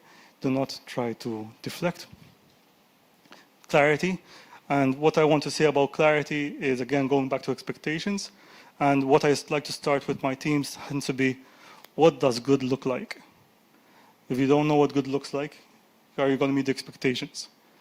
And what we start seeing from different people with different experiences or different agendas sometimes is that what good looks like is different. What good looks like for me doesn't mean it looks good for you as well. But sometimes you have to make the business happy. And what does good look like for the business? Similarly is, just to give an example, definition of done. For some people, definition of done is there's a merge request. But it should be, in my opinion, definition of done is customer impact. Is it leaving an impact on the customer or not? If it's not, then we fucked up leading up to that. The next slides are more around how I build them. So the quick context, whenever I join a company, I do a bit of analysis, I start looking around, I ask questions. I don't just jump in with Dunning-Kruger, although I've done that before. I went in thinking I know everything. I learned the hard way, but I start asking questions, I understand what the pain points are, I understand what people think, what the people who are executing are struggling with. And then I use the laws and create a workshop. I actually go off-site, I bring the people who I believe can do change, and we start discussing and actually doing very simple questions. If you could make a small change tomorrow, what would that be? Can we try it? And everyone goes away from this workshop with one small change that they're going to try within their team, so we see what works. And we start experimenting. All right, any questions? I rushed through the last piece. Oh. Just one point on the one-way, two-way door. In your experience, things work. Mm-hmm. How successful are people in correctly classifying a decision? Shall I start again? With regards to the one-way and two-way door criteria for decision-making and delegating decision-making, in your experience, how successful are the people you work with, based on your examples, in actually being correct about this being a two-way door, this being a one-way door? Because obviously the cost of people assuming a two-way door is not a two-way door, is that they move ahead and kind of lock the company in or the project into a corner potentially, right? Yes. What sort of success do you see in that, in people making that judgment? When I build up to it, right? So it's not something that I just go in and I assume that everyone knows what I think, again, what good looks like, and then they can just do whatever they want. What I mean by build up to it, I first create a very strict boundary, and within a few months after they've learned how to work with me, I've learned how to work with them, we start expanding that boundary. It doesn't take a long time, but what you start to realize is the people that you are not going to trust, they shouldn't be part of your team. And you make sure that the people that you can't trust with those decisions early as possible are not the ones that you're actually following that method. But then you have to figure out other ways of how to move on. That's the reality of it. The ones who are actually, it can go both ways, right? So sometimes what I start to realize sometimes is people think that they're doing the right thing. They think that you're doing the wrong thing. And it's also about gaining their respect and why you're actually guiding them to one direction or another. There's actually a book about this, and it's called The 1 Minute Manager. I think that's actually something I like to refer to. And he actually goes into how he deals with it in a very extravagant way, but it's a very interesting method. Hope I answered. Thank you. Yes. So you want to finalize on this, or you have also? Actually finalized going through the slides. I know you have a bunch more. Yes. I just did some steps for you guys of how I structure this, how I build up the team structures, how I facilitate. Again, we can either take a photo or I can share later. I'm now having one thing I believe you haven't mentioned on the slides. I'm having an imposter syndrome. I'm trying to understand if I actually need to know all of that to be a good manager. We all have our ways. Yeah. That's what helped me. But at the same time, it's just also a question if knowing about those things actually make you more resilient to some of those issues, like knowing about Dunning-Kruger, for example. I wonder if it raises the ability to, not fall under it, these types of things. What helped, why they helped me actually, I relate. What I mean I relate is I'm struggling with a particular person, like with that architect I mentioned. The first thing I'm going to do is Google, how do I deal with an architect who has a Dunning-Kruger symptom, who's on peak on stupid? And that's how I learn. So actually by referring to these, it's not about knowing the ins and outs of them. It actually helps me to research, to understand, and also try to understand how you're going to deal with that person. it wouldn't have been my option that he quit. It would be my first choice would say, okay, let me sit down, let me try and make this work, let's fix it. Right? So this is how I try to apply them. It's in my day-to-day, instead of jumping to conclusions, sometimes you have to understand where the person is going through. Because sometimes we blame the person, but it's actually the things around him as well. So. Wait, I've seen a hand around here somewhere. Yeah. Guys, could you please pass the mic there?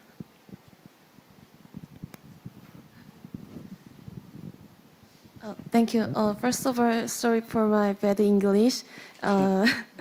I has been working as a IT product manager. So my question is that how can I apply these laws or practice in non-IT organization? More specifically, my recent company is a semiconductor selling industry. So my task is that to launch a new B2B commerce, but there are so many decision makers. They don't have any experience in IT industry, so I should follow the waterfall approaches. So what I'd suggest for you is that you need to be the change agent. And how to be the change agent is you need to be able to structure or ask the right questions. Right? So what we do is we don't just go to someone, you're saying the wrong thing, I don't agree with the decision, or you have to make a decision. We question. So when I say question, we can either question in a way we say, if we had to try this out, what would you think, how can we achieve that? Right? And as generally leaders do not try to say no, they try to give a solution outside of what you said. But you're actually already starting to move things in a different direction. Right? So it's not about necessarily applying them like at face value. It's understanding that if they're on peak of Mount Stupid, question them out of it. Right? So what if we try this out? Let's try. Let's experiment on what you're saying. Let's do it as small as possible, and see if it's going to succeed. When we try to succeed, we're going to try and succeed, right? But if it fails, we try and fail fast because we kept it small. The bias for simple, the bias for small, and then we can actually he starts to realize, and he's going to try and realign and make a different decision. So that's how you have to start thinking about it. It's how can we question? So this is the art of leading without being a leader, right? It's not about give the authority. It's not about directing. You do this, so we have to follow. We have to start questioning, and posing those questions can change the course and the direction, especially through influence. So by thinking about Dunning-Kruger, by thinking about bias for simple, bias for small, you can actually do those small wins to make those changes. Right? Thanks. Okay.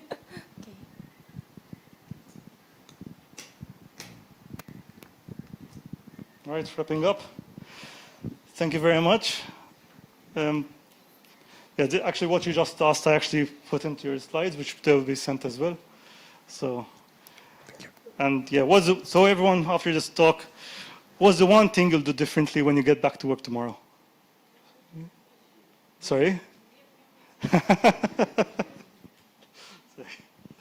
All right. Thank you. Sorry? So many new concepts. Yes. Oh. Thank you. So yeah, let's have another short break. This time it will be a bit shorter, I think, because we have one more thing for you to today, this evening. And yeah, so we can keep discussing all of that, and also that thing about us actually, hiring more people at Altenar, and we are following some of the best practices, obviously. Please reach out to our amazing HR team. They are actually here, and then Victoria. And yeah, so grab some more stuff to chew and drink, and see you back in like several minutes.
Your email is your first online impression.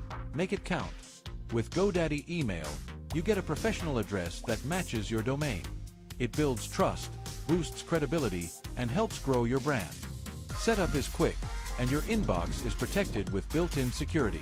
And if you ever need help, we're just a call away. Start building your brand, one email at a time.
So we still have one last thing, and we have a bunch of stories, right? And everybody likes stories. It's actually quite interesting. I've participated several times in. There is this particular type of events which is referred to as fail confs or fail meetups, where people talk about some particular failures or issues they faced on their job. I mean, in IT, you guys know it happens every day. But the thing is, it's always hard to actually catch people and hard to start those conversations because people don't really like talking about like failures or some mistakes that were made. But now we are not just talking about mistakes, we're talking about some cases where we faced exactly what we've been discussing this time, right? That we followed some best practices and something went particularly wrong. So it will be kind of, we actually have some slides, there will be some stories, and we'll have some discussion. And if you guys have some stories to share, also you'll have a chance to do that. And right now, I guess I'll pass the word to Konrad for the first set of stories about when best practices fail. Welcome.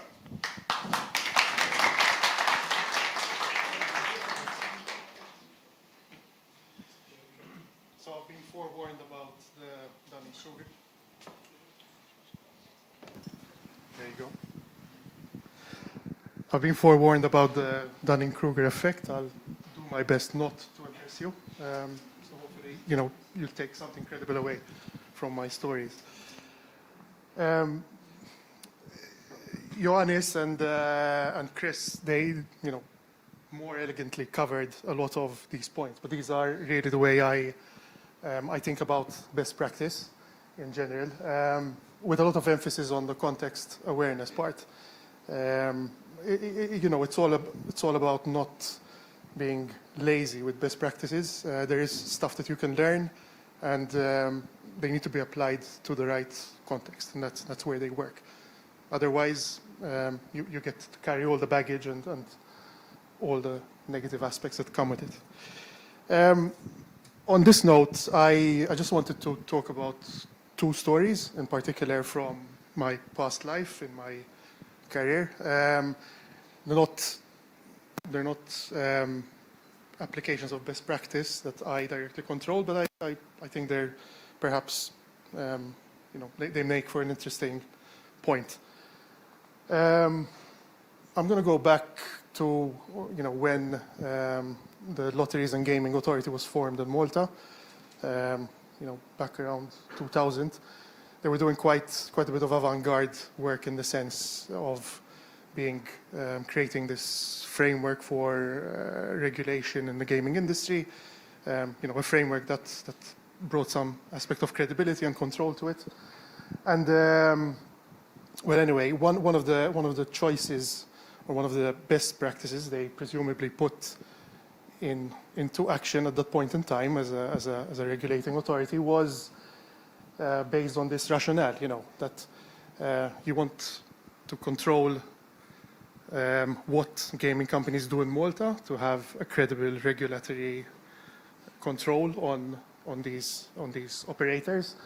And if you can control and keep track of the physical hardware and the perimeter and the access to this hardware, you are directly controlling their activities, the data, what they handle, what business they do, and ultimately protecting the players and their requirements. And there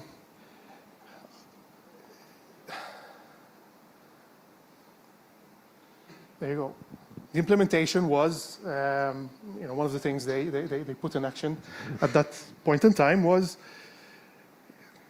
seal and fix all the hardware that makes up the system to the physical rack, fix the hard disks to the chassis.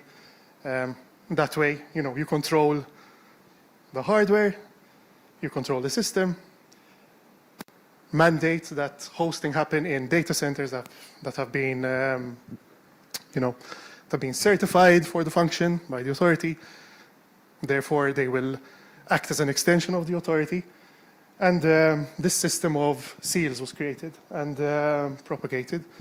And the activity started, the regulator started, and this was put into place. Of course, the side effect, the unintended side effect of this was that this sort of approach is great for air-gapped systems. It's great for one database in a physical room where you go, you enter a transaction, leave, and the data lives and stays always there. It's not so great for a booming online industry where everyone's rushing and doing new projects, adding hardware, changing hardware, disk failures, all of this. Not to mention that the problem we used to have with these was you just need to put these stickers onto something in a one-use space where you have to have air ventilation and disks that you can remove. You're covering this ventilation real estate with these stickers.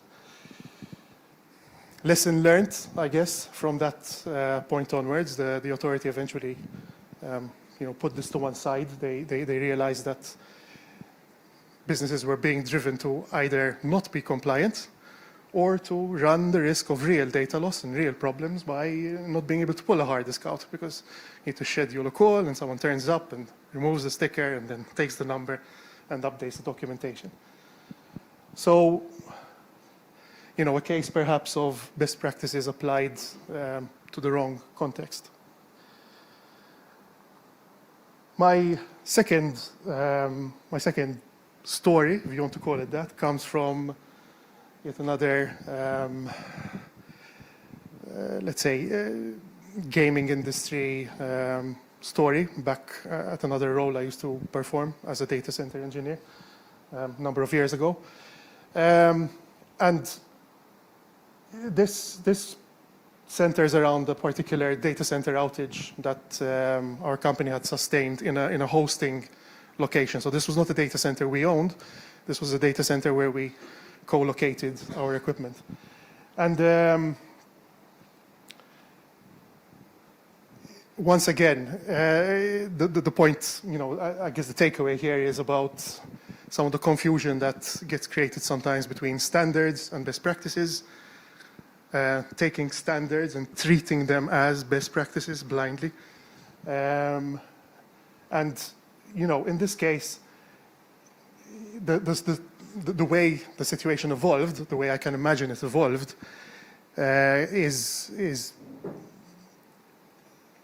it centers around the history of the facility. So this was a data center that was primarily designed when it was set up initially to host telco equipment.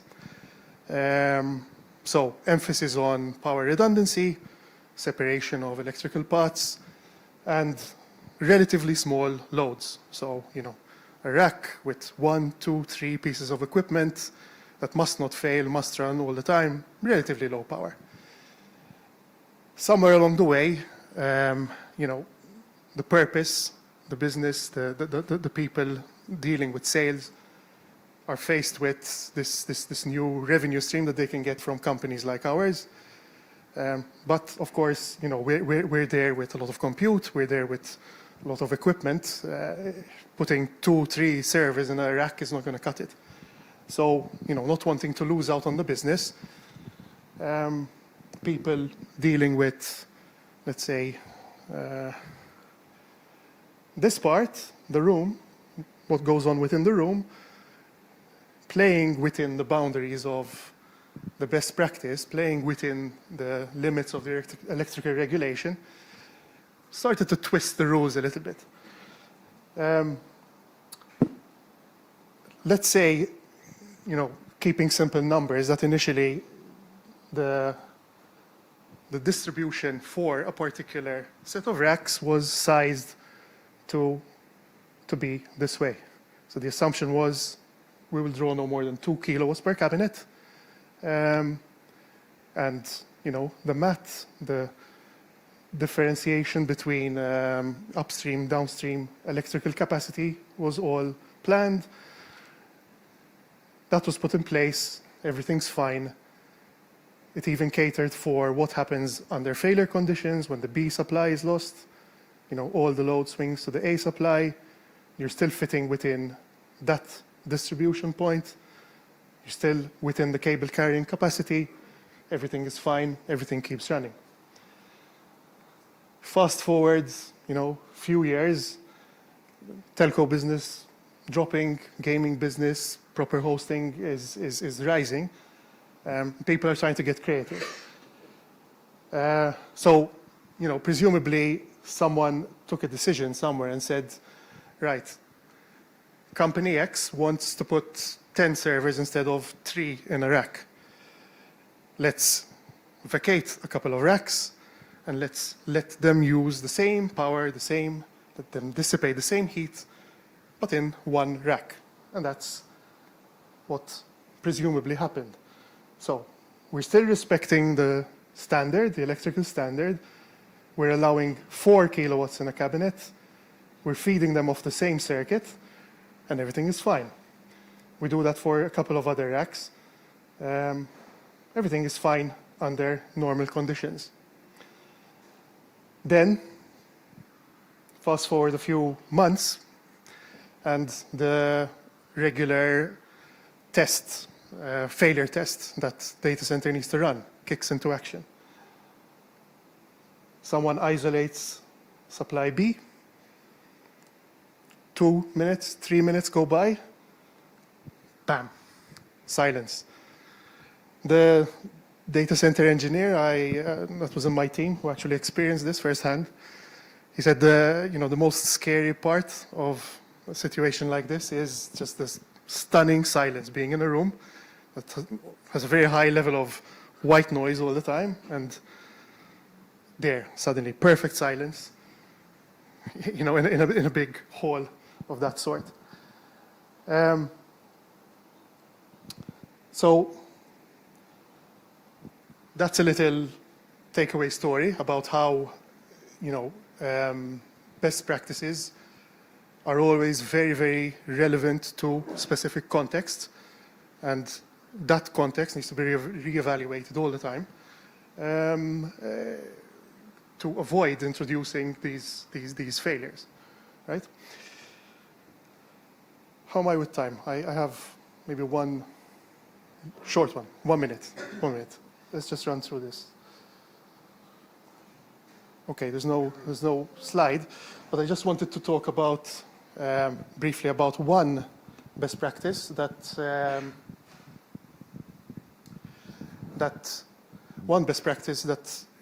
you know comes from more of the financial world, the regulated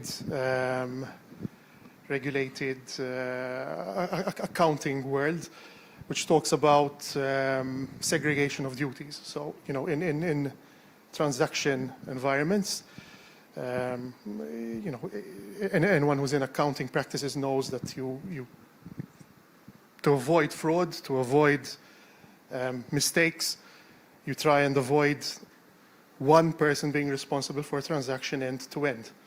You try and create a check and balances. You separate the duties into, you know, to 2 different domains. In software development, in online systems, this, you know, traditionally, if you go back before practices like DevOps came into place, you had the separation between dev and ops. And this was, let's say, a challenge that, as an organization, Altenar faced. You know, being in a business, in a product-driven business where iterating quickly, adding functionality quickly is actually the only source of viability for a company. But you're also operating in a transactional world. You have a responsibility, a financial responsibility towards people who are using the platforms. And this is where, you know, the best practice of dev and ops simply would have not made our operation viable.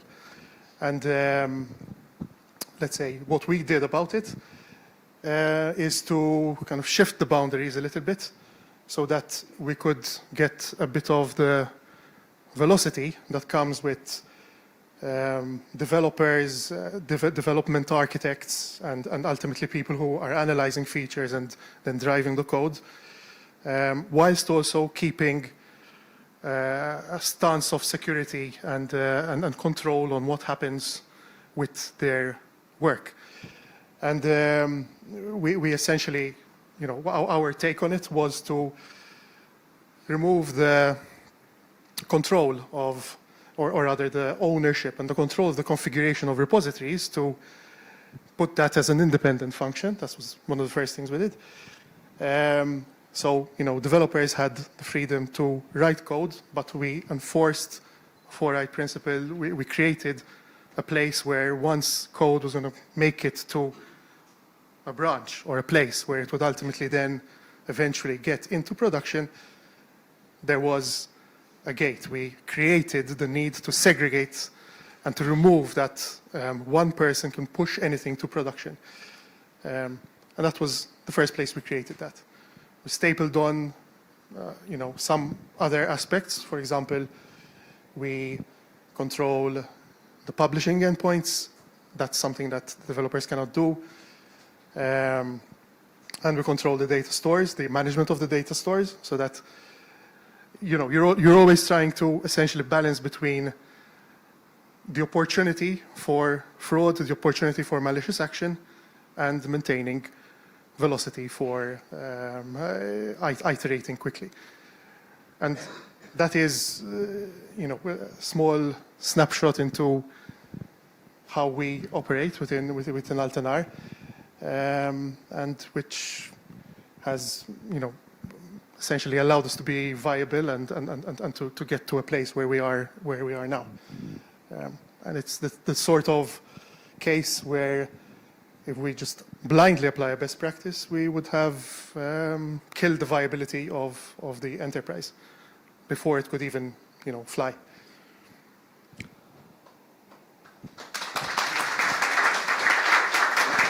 Are there any?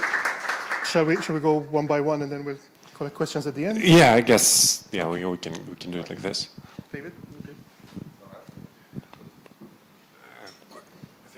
I don't have slides. Yeah, I think you can start now while I was setting up the next one. Yeah, go ahead. Hi, I'm David. Pleased to meet you all. So, in a nutshell, I will try to surmise what we are trying to talk about here to an example of a project that I was responsible for. There's a lot of us who grow up in IT from juniors all the way up to seniors, and we learn what maybe not even best practices, but the way it's done. Like in every field, there's going to be policies that come from the company you work with, legalities, and there's going to be the way all the older people who came before us used to do it, and they taught us how to install things in a given way, how to protect ourselves from certain failures, and how to grow businesses. Basically, we did it like this till now. It worked. Keep going in that direction. It's not necessarily going to be a best practice, but companies have a tendency to go with what worked before, more often than not. The case I'm going to talk about is, and I will try to keep it short, is basically the project before the last one I'm working on. And it was a project based for the company I work on today, which is Carma International. We're a media monitoring company in a nutshell, and what we do is gather media from all over the world. We've got millions and millions of articles coming in from web, from TV, from social, everything. Everything you can think of, we gather it. Even pamphlets in regions, like in people picking up in different regions. We cover the entire planet, basically, almost.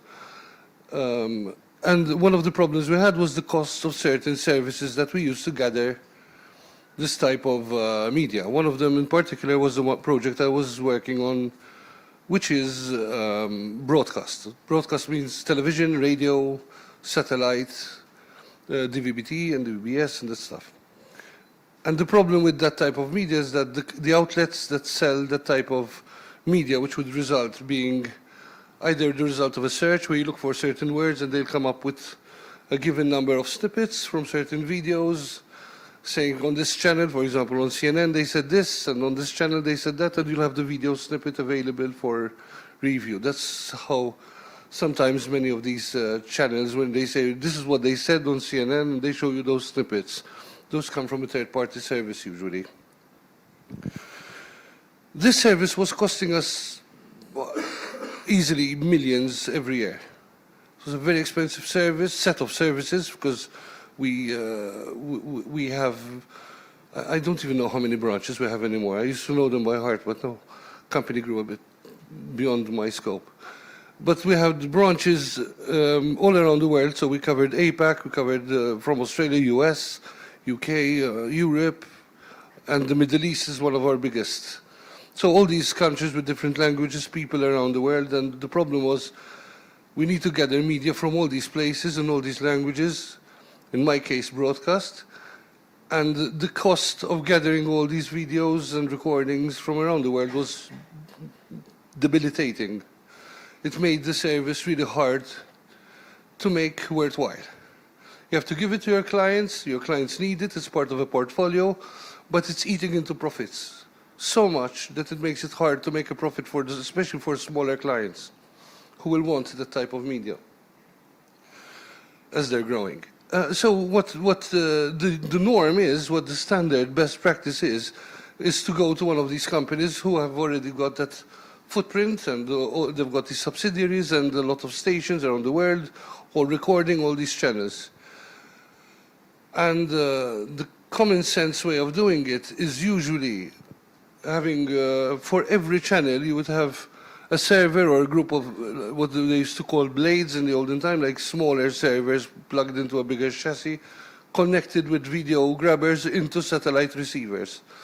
Every channel would be recorded in isolation over hardware and all this. And that is how I used to work in a previous company, and that's how it was operated as well. One server, one computer, one grabbing system, one card tuner, satellite tuner, a satellite system, and the whole thing was for one channel. And you repeat for every channel you want to record, to grab, and then analyze.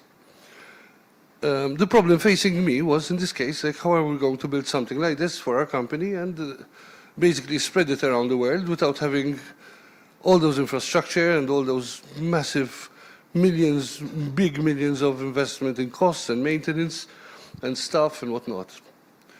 Cutting to the chase a bit, because it's a bit of a long-winded story. One of the systems our company used to have in the olden days, which is where I'm coming of saying that's how we used to do it, was using a group of satellite boxes connected to satellite system, to satellite dishes on the roof in a place, for example, in Mozambique, and a couple in Dubai, maybe something in Lebanon, and some in America. And as they're recording these stations, they would record them onto a system, and each system would be in isolation, using something like CCTV recorders. So they were kind of finding a cheaper way how to use a CCTV recorder for home security, but to record those stations.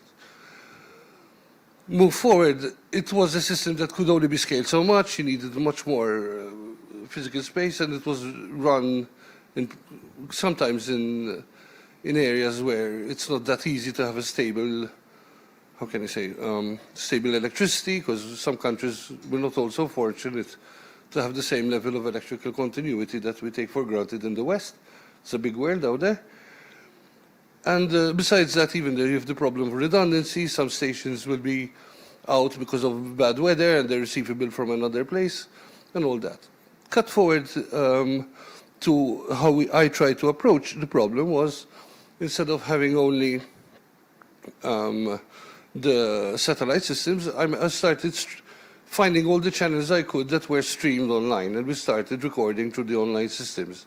That was one of the first steps to see that we could record normally. And my choice, again, to try to start deviating from the normal best practice was to use a system which was used for, again, for a CCTV recording, which was ready-made, because obviously, who am I to build a whole software system from scratch, even though I've got some years of development experience.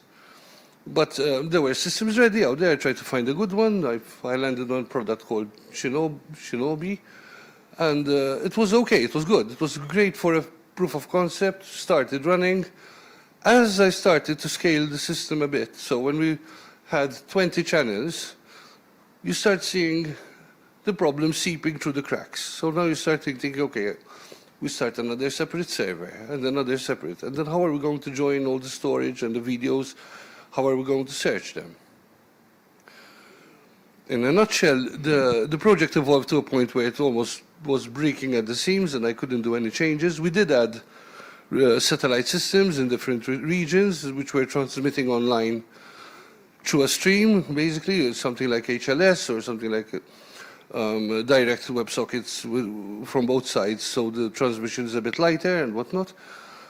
But the result was that it was brittle, it broke often, it wasn't a stable system, it was really complex code-wise to change. I actually even paid the developer of the product. I got him online. It's an open source product. So I got in touch with the developer, we paid him some money up front and said, listen, we need so many hours developing for a developer. That's the standard practice. So you get in touch with the guy, he'll give you some training, you have in-house knowledge of how to write plugins, how to extend the system and whatnot. Cut to the chase, of course, the developer didn't feel like doing it properly, he didn't like the system the way it was written. On the other hand, the supplier was never available, or when it was available would be out of office hours, and very hard to mix and match people's schedules and whatnot.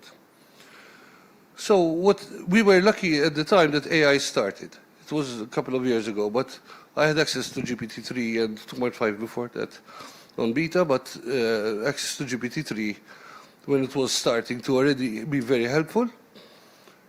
Even in the beginning, it could help me decode stuff like complex FFmpeg command lines, which, if anybody ever used FFmpeg in here, did anyone ever use FFmpeg?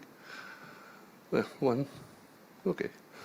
It's a command line for basically video modifying and changing codecs, mixing and whatnot. It's very cryptic. The documentation is very complex. It's not. You get best information from third-party websites, not from the core development documentation. It's written for somebody who's looking at the C code rather than somebody who's actually using it as a user. The user space is messed up. The position of every argument is totally important if you change an argument before another one, and it was very hard to build a complicated video pipeline from the scratch. Luckily, the previous project was open source. You learn how they were doing it, but it wasn't good enough. You do some research and then you ask first versions of AI and it comes up with a beautiful, nice, long, complicated command that I wouldn't have managed to write, and probably if I spent a year just focusing on that. And of course it didn't work. It needed quite a bit of tuning, but thanks to the help of GPT back then, we managed to build a system that was recording from satellite encoders directly in the chassis, no external boxes.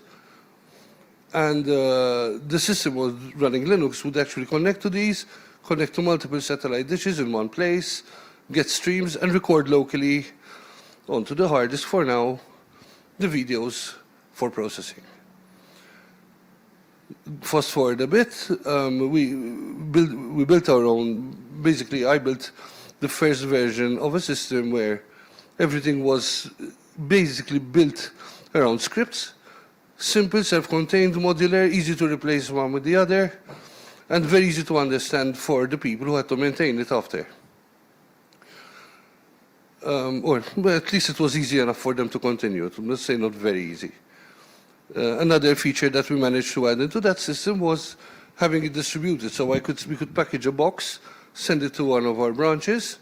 This is thanks to the person who took over the project after me. He did a splendid job he couldn't be here today, but splendid job as growing the system and developing it even more.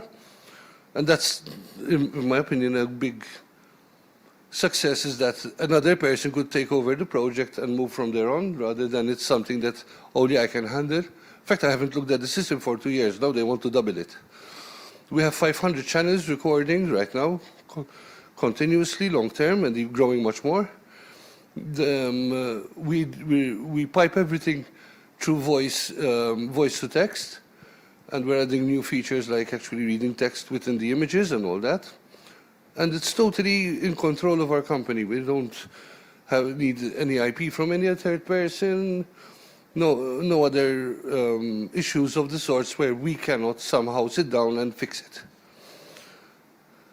The solution was very far from being a best practice. It's never best practice to say, okay, I know very little about this subject, I'm going to sit down, put my head to the job, and try to replace what $1 million companies do already. End of the day, the profits have been going up on this platform, company doing very well, they want to increase it. There was some friction in the beginning because the system was a bit unstable. It was still better than the original system that we had, but it wasn't good enough to replace these professional large-scale providers worldwide. As the new person took over, and I would also always admit, he's got a much better keen eye than I have. He's German, so you can imagine that. So he started looking at every detail and why things were failing and how to fix them, which parts to replace and which not. But since it was modular and it was decentralized, there was never a failure point. He could replace a module here and see how it goes and then test it in more systems. And as the system grew, he added more features to it, and we had some other developer look into some other parts. But with a 3-team person, the whole system is working basically within our company and saved us a lot of money and hopefully will get us more business in the future. The idea is that sometimes stopping and not buying stuff and saying, can we go back to the basics today? Just because, not to diss anything that Chris said, for example, but if you notice, many of those laws and ideas started in 75, 76. It was the age when the microprocessor came out, 6802, I think. It was one of the things that triggered those. And when the guys from Motorola had left and they went to another company, if I'm not mistaken, it was called, I can't remember off the top of my head, but it was a 3-letter acronym, but they had very expensive chips back in the day and they created the PC, and then smaller companies started investing in software. Idea is sometimes you need to break from how things were done before, big scale, expensive, third-party companies who are earning an entire living, doing it for 15 years the old way, and sometimes the new technology will let you break out of, shake off the old legacies and actually start from scratch without having to depend or rely on old ideas, which are the best practice till today, maybe, but maybe in the last year something changed. I had a picture that I wish that they showed here, because it was something I put about 5 minutes of really intensive nano-banana work into. It was the idea of a thief running away and police running after him. And the idea was the thief was carrying a radiator with him and is chained to it. The radiator was electric. So the idea is that when they tie people to a radiator, it's usually because it's stuck to the wall. Now, all of a sudden, the radiators are electric and portable, and the guy just lifted the radiator and ran off with it. So context is super important to where you apply a procedure, an idea, or something that comes from the legacy. That's my story.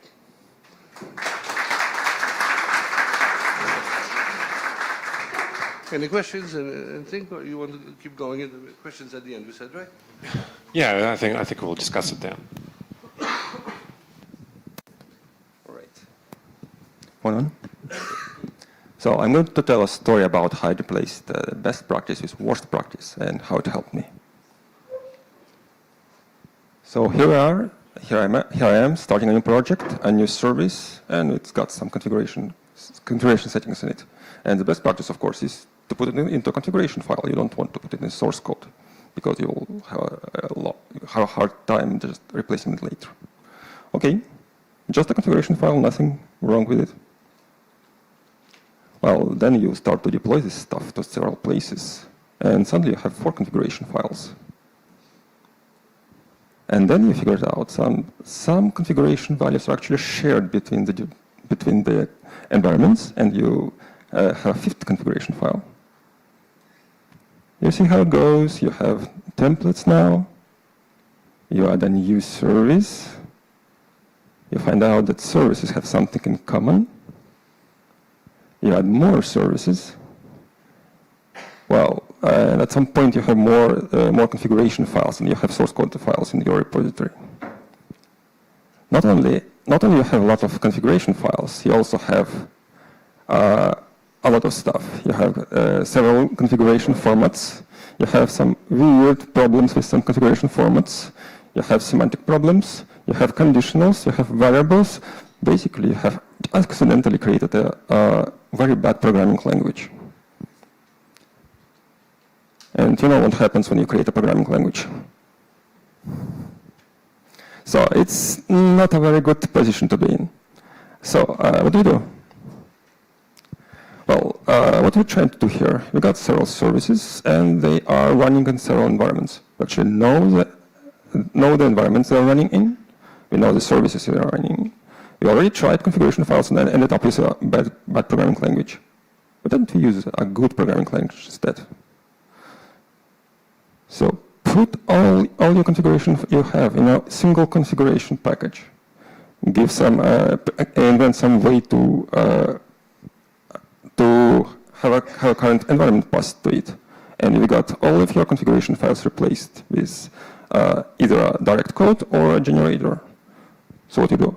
You get rid of all your configuration files, local ones and most of the external ones. You put everything into one package. You get rid of all of the problems of precedence, overrides, and variables. You get rid of the language you should just invented. And if you need to create any configuration files for external programs, you just generate them. Generating something is much simpler than templating them. That's it. This works for me pretty well for all kinds of systems when you have deployment targets when you know. So it's not for software that can be sold to someone and deployed somewhere else. But it works like a charm if you just have a number of environments and number of servers. That's it.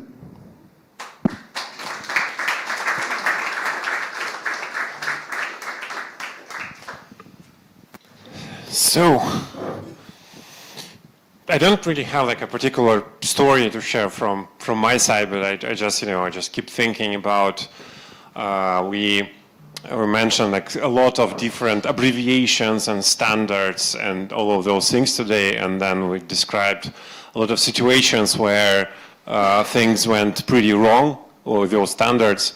I also remembered I was writing websites using Django and some web frameworks back in the day, and if you remember, everybody was advertising this thing called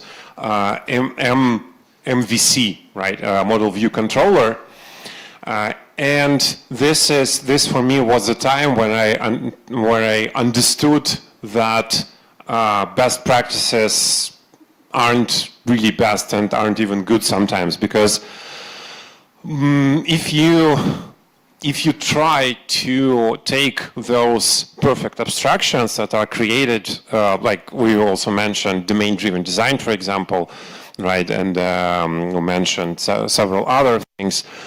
If you try and apply them as they are to your code, you quickly run into situations where you don't know how to deal with some particular things. Because in real world, the real code, it just doesn't work with something that's considered a best practice. So one of the popular examples is, for example,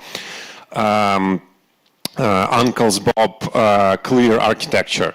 Right, because there are still a lot of people who are praising it, and there's still a lot of people who are pointing at Robert Martin's own code not following the same principles, because sometimes you have to break the rules, you have to not follow something considered a good practice to actually solve the task which is in front of you.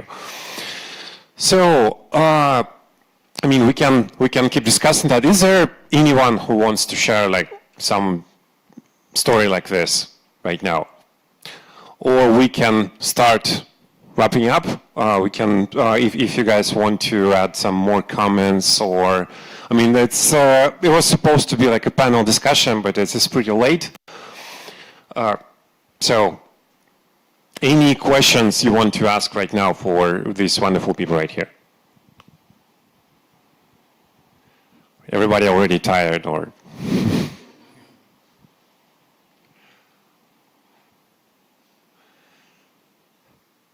All right.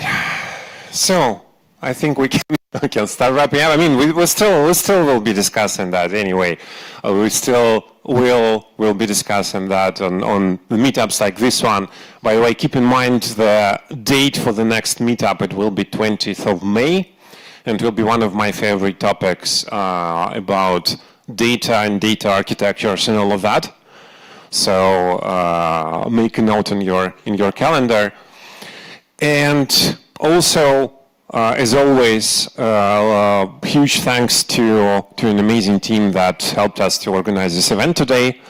And yeah, I guess see you soon.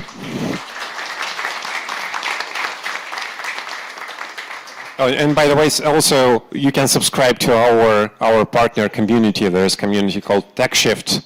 You can find it on meetup.com. There's also events happening sometimes in Malta, just like a bit tinier than this one, dedicated also to some